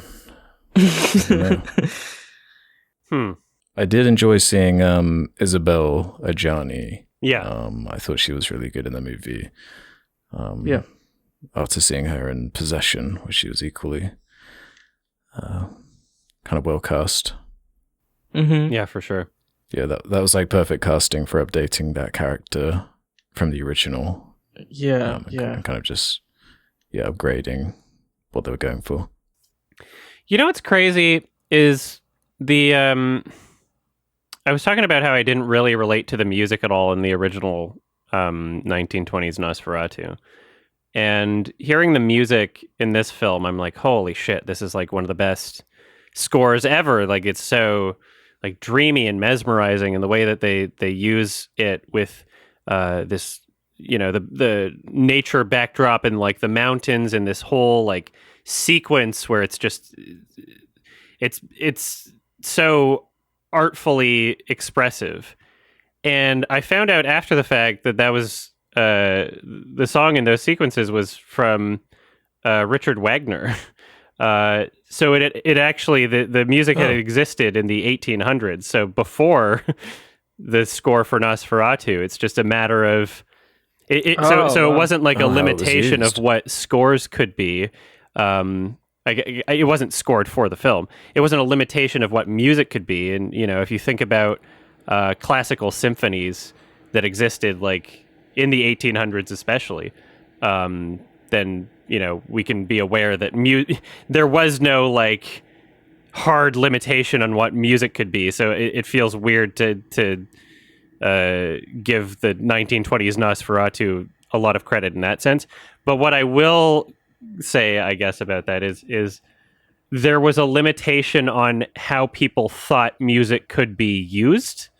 And so the music that I love from this film was taken from, it was a prelude to like a big symphony, right? And so that genre-wise or expression-wise, the feel of that music in the 1920s wouldn't have been necessarily associated with film per se, if I could be wrong about that, but I'm trying to give the original Nosferatu some credit in that sense and just say like maybe nobody had the idea to use music in that way, but yeah, it's great music existed from well before Nosferatu, and it's just a matter of discovering how to use it and doing it in a way that that is, I guess, creative to a certain decade of audience members' expectations. I don't know. It's complicated still, but I'm saying I relate to it a lot more despite it being older. Yeah, it's hard to know. Yeah. Did you read anything about the use of animals? Uh-huh. There are a hell of a lot of rats in the movie, especially towards the end, which apparently turned out to be a bit of a nightmare. I'm sure. Talk about ethics or whatever of using animals in film, because of course, like there are like thousands of rats towards the end of the movie in some of the scenes, and you gotta get them there. You gotta apparently like some of them were the wrong type of rat, the wrong color of rat, so they were like dyeing them different colors, and like in the process of dyeing them a different color, like half of them died. Yeah. And just like a nightmare. Oh man, Herzog insisted that the rats should be gray. Yeah, well, that's the kind of I could believe him that he would do that. I mean, like that's the kind of director he is. 70s Herzog for sure did that. Like, Yeah, 100%. Yeah, if he made everyone push a boat up a hill, then yeah, he'd do that. yeah, he's crazy. Yeah, but I was just picturing like what those rat scenes would like look like in a Nosferatu remake today, potentially. Like just CG fluff filling up a room. If Eggers makes his, I'm sure it will be not shit. But like, do we use all the rats? Is the question. Yeah. I was really excited at the premise of that, of Eggers, like Yeah, but continuing I on don't this. think that's happening. Yeah, it Nah, might not I think be. I think you're right.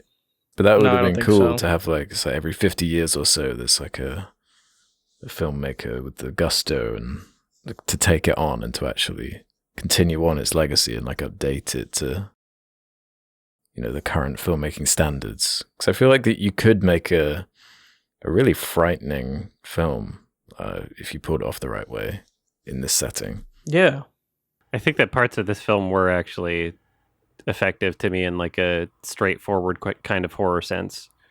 Like I had already mentioned the like uncomfortable silences and like the general creepiness of like the interactions and of the vampire character, but I also think that like the bite scene at the end, like that, perhaps maybe not like existentially terrifying, but like it felt real. It felt like disgusting. Like the sound design that went with it, like the very grounded like noises that he was making as he bit into her, and it looked like he was biting into her. It was like, whoa.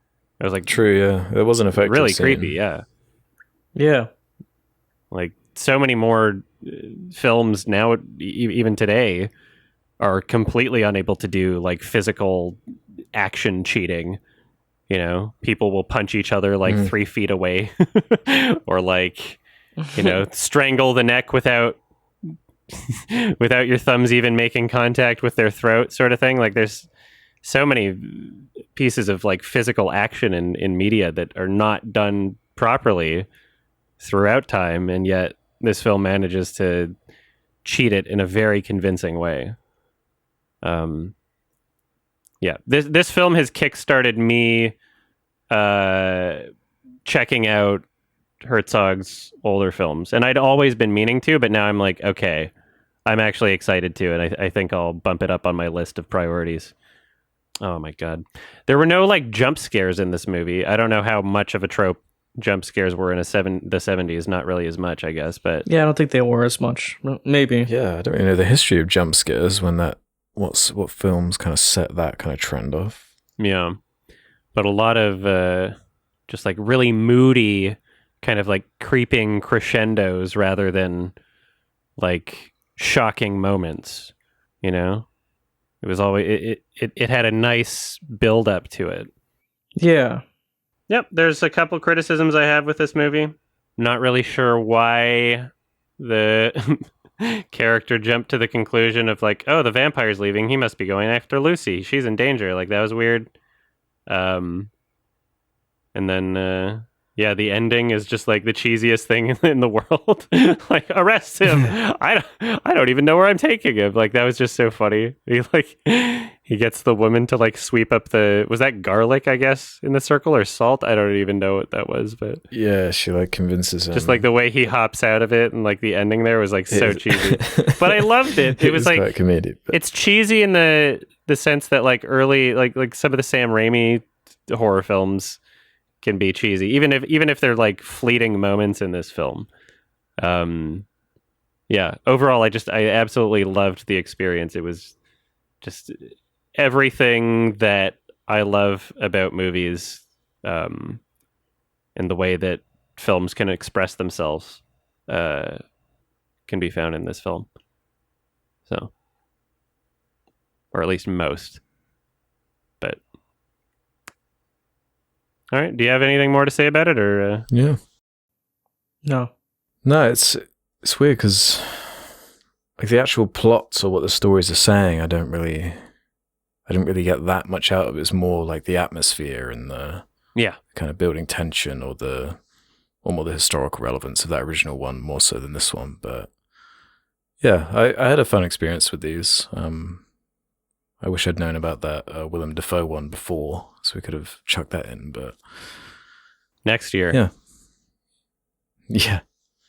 I did just look up actually the history of jump scares. Apparently, it just wasn't really a thing. Mm-hmm.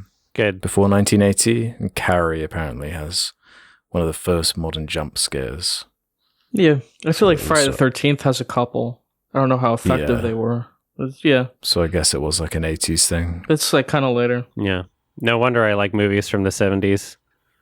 Yeah, it's before they got bad. Before they got woke. Yeah. Go broke, baby. Yeah. I want my female characters to be fainting in every scene. So true. She did faint a lot. That was kind of funny. All right. Yeah, I love this movie. 8 out of 10 from me. I love it despite its, it has a couple flaws, but I think that like overall it's just a huge jumping off from the original, and it utilizes and takes advantage of every tool that the original did not have at its disposal. It justifies its own existence, and I love it on a personal level, and I connect with it very much. So, go Herzog.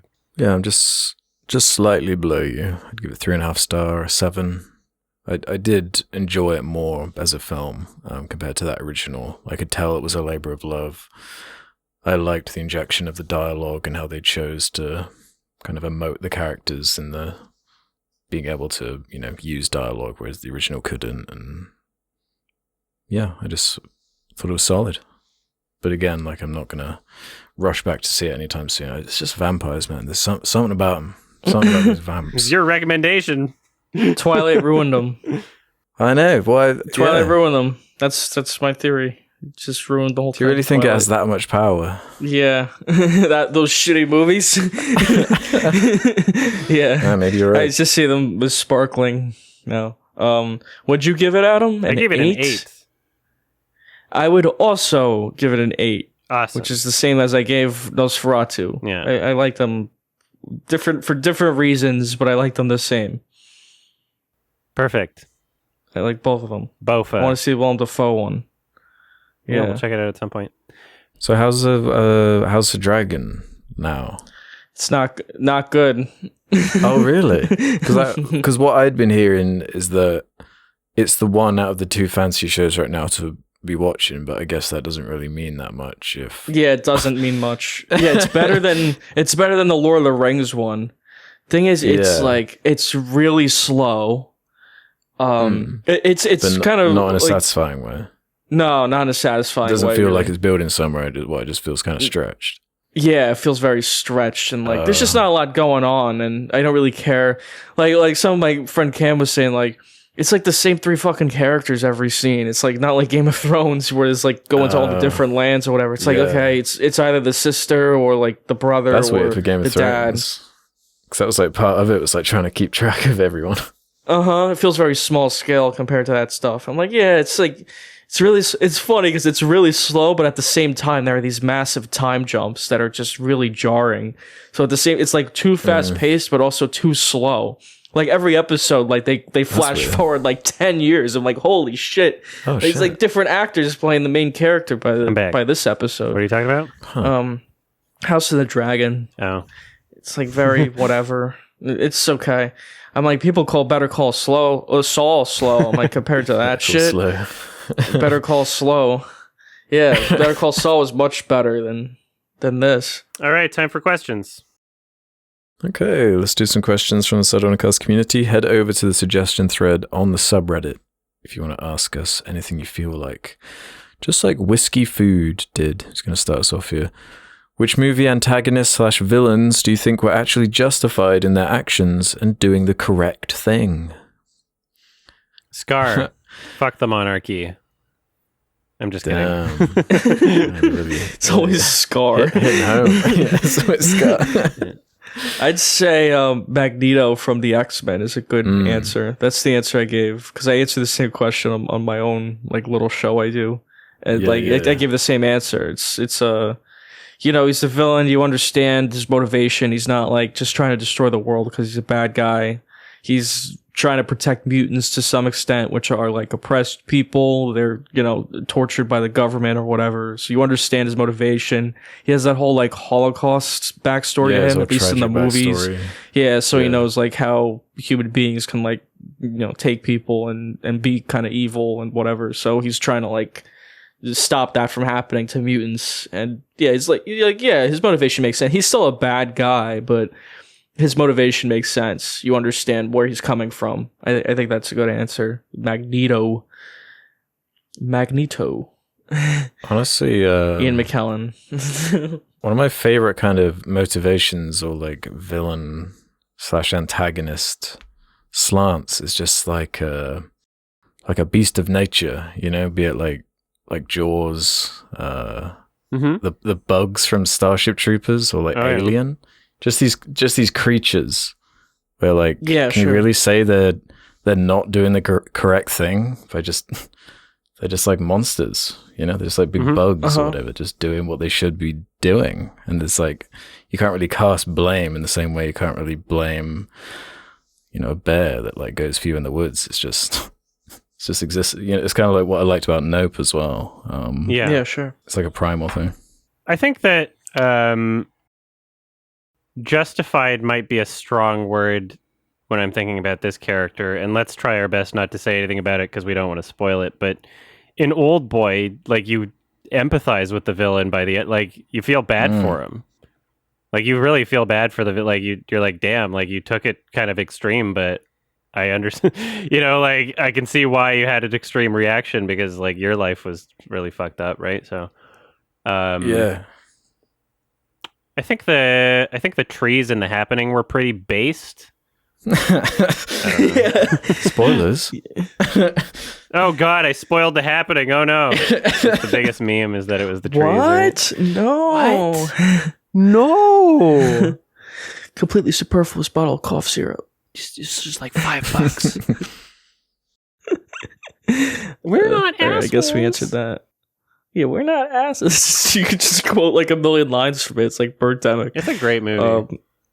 Yeah, it's classic. Yeah. Like Nosferatu. Yeah, I need to rewatch that. Oh yeah, it's hilarious. He's got a new movie coming out. Yeah. So. Oh yeah, M. Night. Yeah. Shamalama Ding Dong. Yeah, I saw him tweeting. It's Gay the Strangers, but there'll be more to it. Yeah, that's what it is.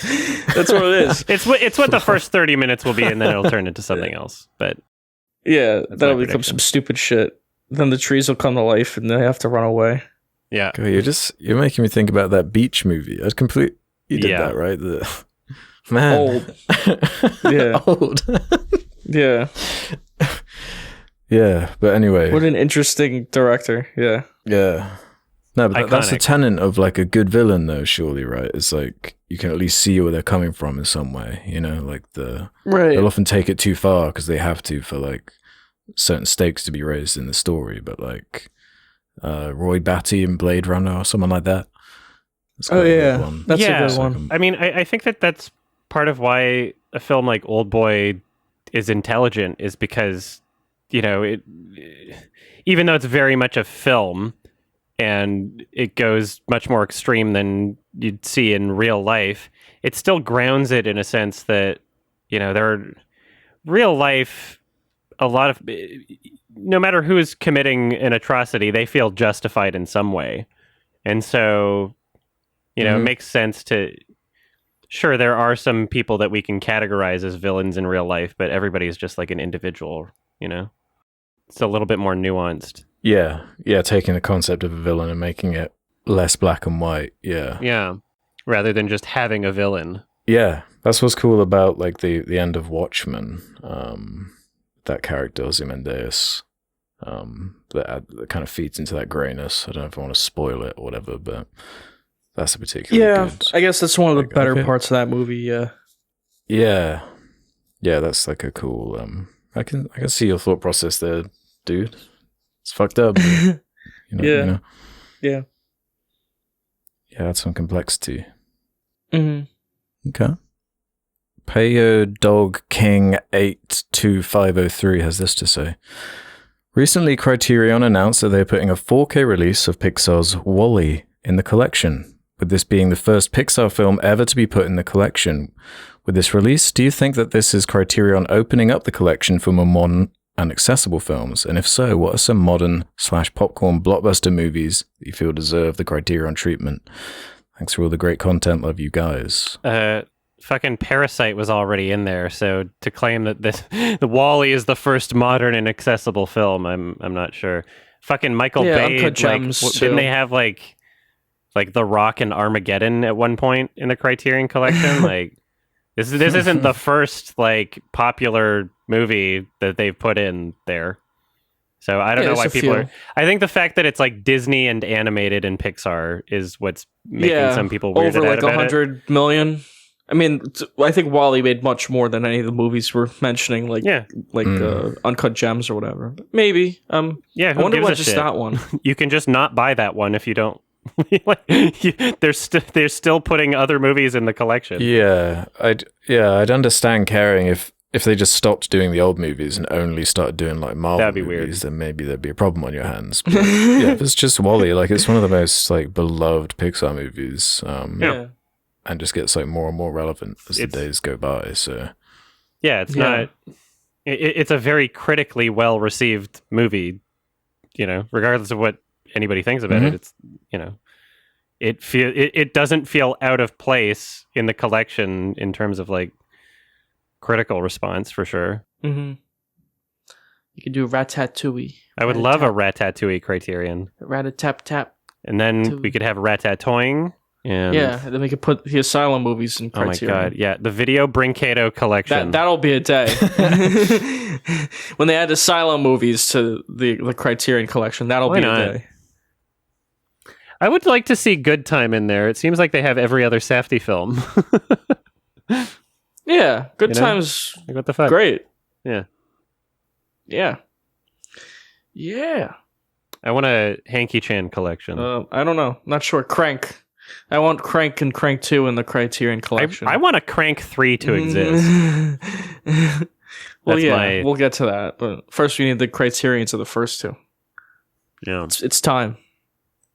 You know what's funny is like they do have there's this weird distinction between like what is schlock and what is art, because like they have a few John Waters films in the collection right now, and it's like, well, some of those films, like, yeah, they pushed boundaries, but they also just existed to gross people out, and that's all he cared about to some extent. Was like, I'm making something disgusting, and when someone vomits in my theater, I'm gonna laugh. And like, it's just like, yeah, what sort of cultural impact did it have at the time? Yeah, that's how Crank is. Crank is pure art. You know, it's weird how we categorize things in certain ways. Like John Waters is like an auteur. It's like, okay.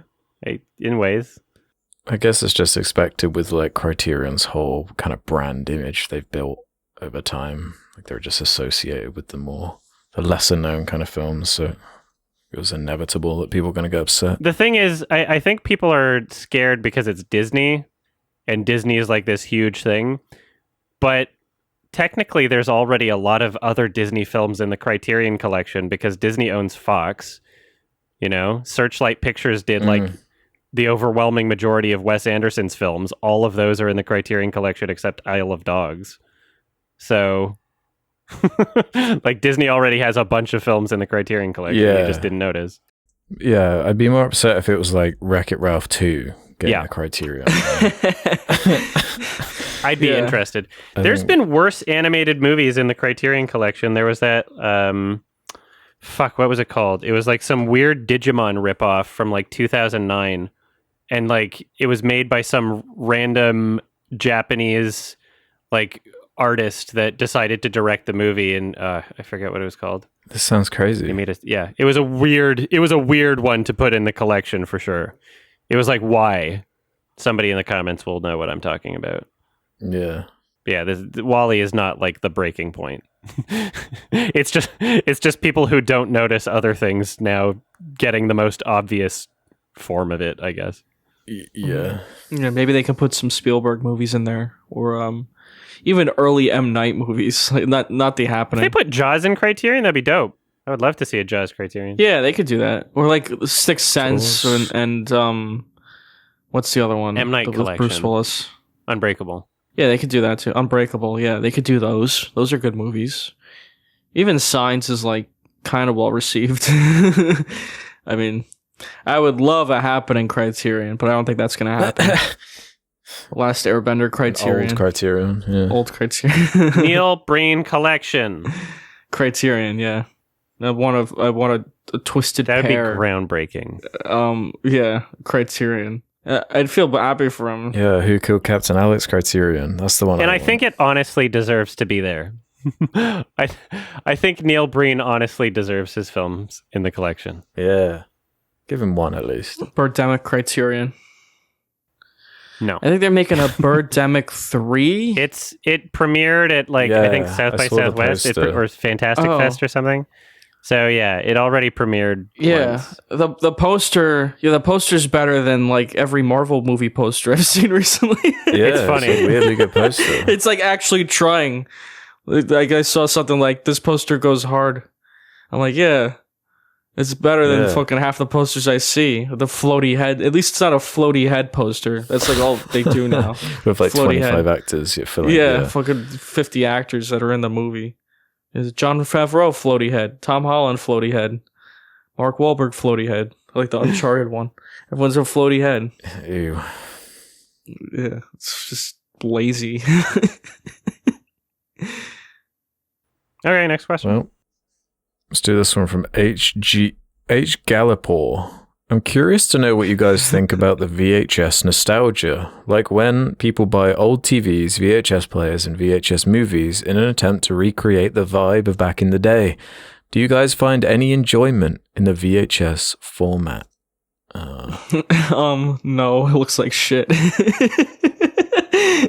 Maybe like some nostalgia. Yeah, I think we forget how like kind of truncated that shit. Like, if you wanted to rewatch a movie, you had to sit there and wait for it to like rewind the whole tape. And before It's you fucking brought it back annoying. to the video store, you had to rewind it. Yeah, like that was the only option for so long. No wonder people wanted to go to the theater instead. Plagued with like technical issues. Yeah. I do like how Red Letter Media uses their VHSs in their videos. It gives them a certain feel. Like whenever they watch a movie, it's usually like shitty quality 4:3. Yeah, but it gives them. It's like what gives them a personality. Their show. I do like that about how they choose to watch movies. That's the whole gag, isn't it? They're like VHS repairmen in like 2020. It's like absurd. Exactly. yeah, right. The way they use it on Best of the Worst and so on. It's like, yeah, because there's no other way to watch like some of those movies. They're only on VHS, like RoboCheck or whatever. Like it's just so fucking old. They're like B movies. They're not going to re-release those. Yeah, things that no one cared to preserve. Yeah, even though sometimes they do. Like the Miami Connection, like they did like remaster that. Sometimes they do, or like Samurai Cop. Sometimes they do like go back and update it or get the film negative, which is somewhere. It's probably in the director's basement somewhere, and they get it. Like, yeah, let's remaster it. You can make a couple extra bucks. Like, good idea. Yeah, I usually wait for that. I don't have a VHS player. I have no interest in getting one. It just looks like shit, this stuff. Yeah. I do get the appeal. I've got one. I have a little collection of some other VHS stuff. I'm probably going to sell most of it, though. I'm not really like using it. It's not like vinyl where it's like, oh man, this is like the most high quality and physical that you can get for like that's the difference. I was about to make vinyl is better than basically anything else. Like when I listen to things on vinyl, it sounds different. Yeah, VHS is the audio cassette tape of movies. It's actually crazy, like how when I listen to a vinyl, a song sounds like completely different. I hear so much more in it. There's just so much more quality in it than like listening on my AirPods. Like even now, we still haven't gotten there in terms of that stuff. But VHS just looks like shit. A tape or a VHS. Yeah, exactly, or a laser disc. I mean, I guess you could say that about like film, obviously like if you project a film, that's probably the best way to get the quality out of it. Right. I guess that's like the equivalent. Vinyl's like the equivalent of like a film projector. It's probably the best way you can watch something. Yeah. But 4K Blu-rays look good too. Very good. And they don't shoot things on film now. They could transfer it to film, but they don't really shoot on film that often. I think they did that for Dune. I guess I got a little bit of nostalgia for like, when your like friend gave you like a VHS tape and it had like random clips from like TV shows before the movie that was on that they recorded started or whatever. It was kind of funny to think about now, but like I would never want to use one nowadays. It's just so old. You can record over them too. I'm more nostalgic for the things that came with the format rather than the format inherently. So I loved those like ads before like the movie, like shitty VHS ads. They're like, fucking tell your parents that they should go to Disney World, you little shit. Yeah. Yeah. Man, I've forgotten about those. Yeah. A lot of those exist on YouTube. There's a lot of people trying to preserve those things and archive. So even just like television commercials, there's like entire channels of like 80s television commercials that were just like recorded because they were recording The Simpsons or whatever. Like, so they have all the commercials in between that they post and upload, and Yeah. Yeah, they have all people would have shelves of like Simpsons episodes. Yeah, you're bringing back all these old memories now. Yeah, I recorded all the Simpsons all the time. Yes, I had my timer on my VHS. There was something about the Simpsons. I guess it's so rewatchable. You just want. I think I recorded stuff as well. Yeah, stuff on TV. Yeah, we're so spoiled now. I mean, we've always been. Well, yeah. I just mean specifically into like I can watch every episode of Family Guy and Simpsons with one subscription now, man. It's ruining everything. Yeah. Getting more and more spoiled. In ways. Okay, let's end on this one. I doubt any of us have seen it, but I'm still curious what you think. Embarrassed Gurr 1351 says this. Have you watched Netflix's Cyberpunk Edge Runners? If so, what are your thoughts? Would recommend. No. That's the 2D thing? No. Yeah, it's kind of like an anime spinning off from Cyberpunk. I never actually played Cyberpunk, but the interesting part is that unlike what the Halo show like attempted to try and like get another audience in on the game, this seems to be popping off. People are like playing the game thanks to how successful this anime. It's like highest like user. Yeah, it's had like more count. concurrence than Witcher 3, which is crazy. Yeah. Really? Considering like past 100k concurrence. Then the all-time for Witcher 3. It just passed Cyberpunk 2077. Which is crazy because it's such a shit game. I'm gonna reinstall it right now. Maybe they fixed it. Yeah, I have 108 hours in it. I don't remember. I don't remember anything about it. That's pretty funny. I have 100 hours in it. I don't remember anything about it. I remember Keanu was in it. I remember he was in it. I don't remember like anything he did or said. That's how they sold it. Yeah. Big Chungus. I didn't play it enough to get Was to his him. name like Johnny Silverarm or Silverhand or some fucking shit? Oh my god.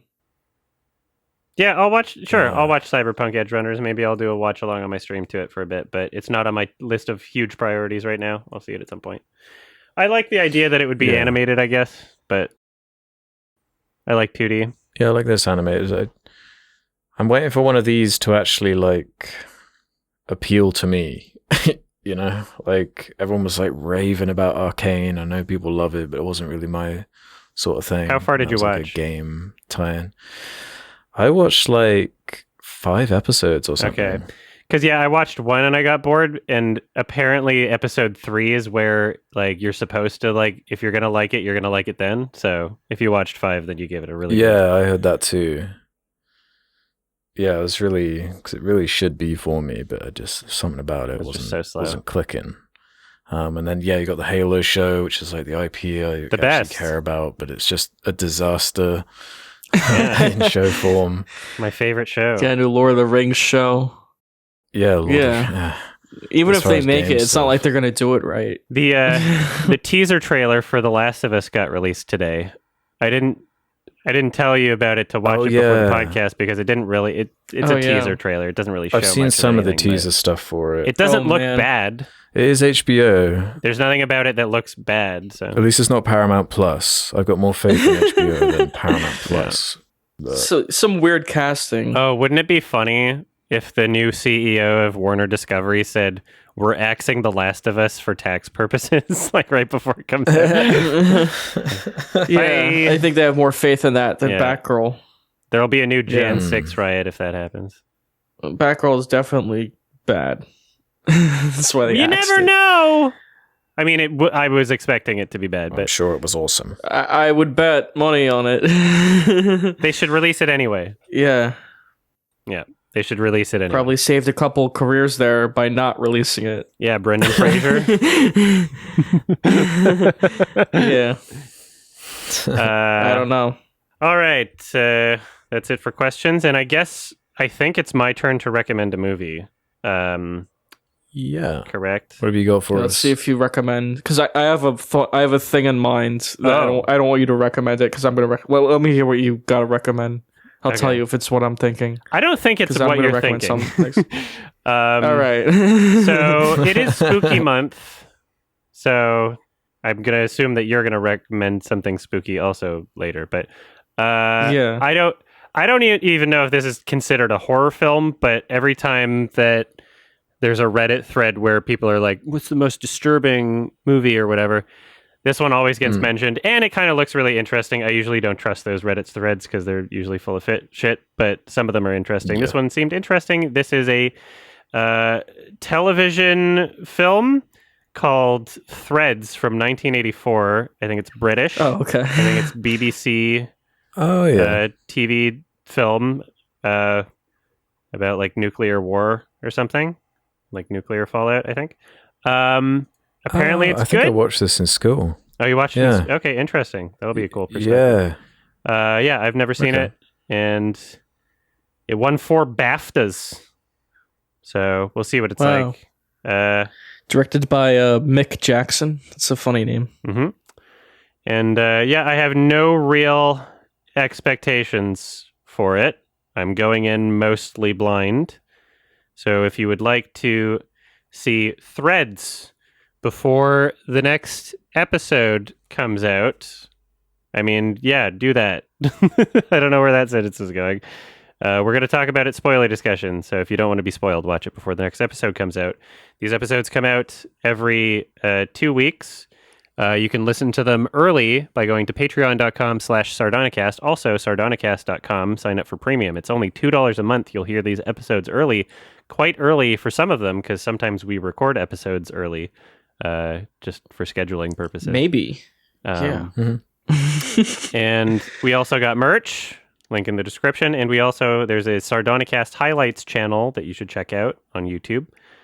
And I think that's it. There's other stuff that we'll probably talk about next episode anyway. But yeah, Threads, literally 1984. Whoa. Ooh, Yeah. scary. Scary. It's on my watch list. So that's good. Yeah. I will watch Threads directed by Mick Jackson while eating McNuggets from McDonald's. And listening to Mick Jagger. Listening to Mick Jagger. Yeah. All right. All right. Have a Happy Puss in Boots. Sure. Change Thanks it for up. listening, everybody. Happy Nosferatu, everybody. Bye-bye. Bye.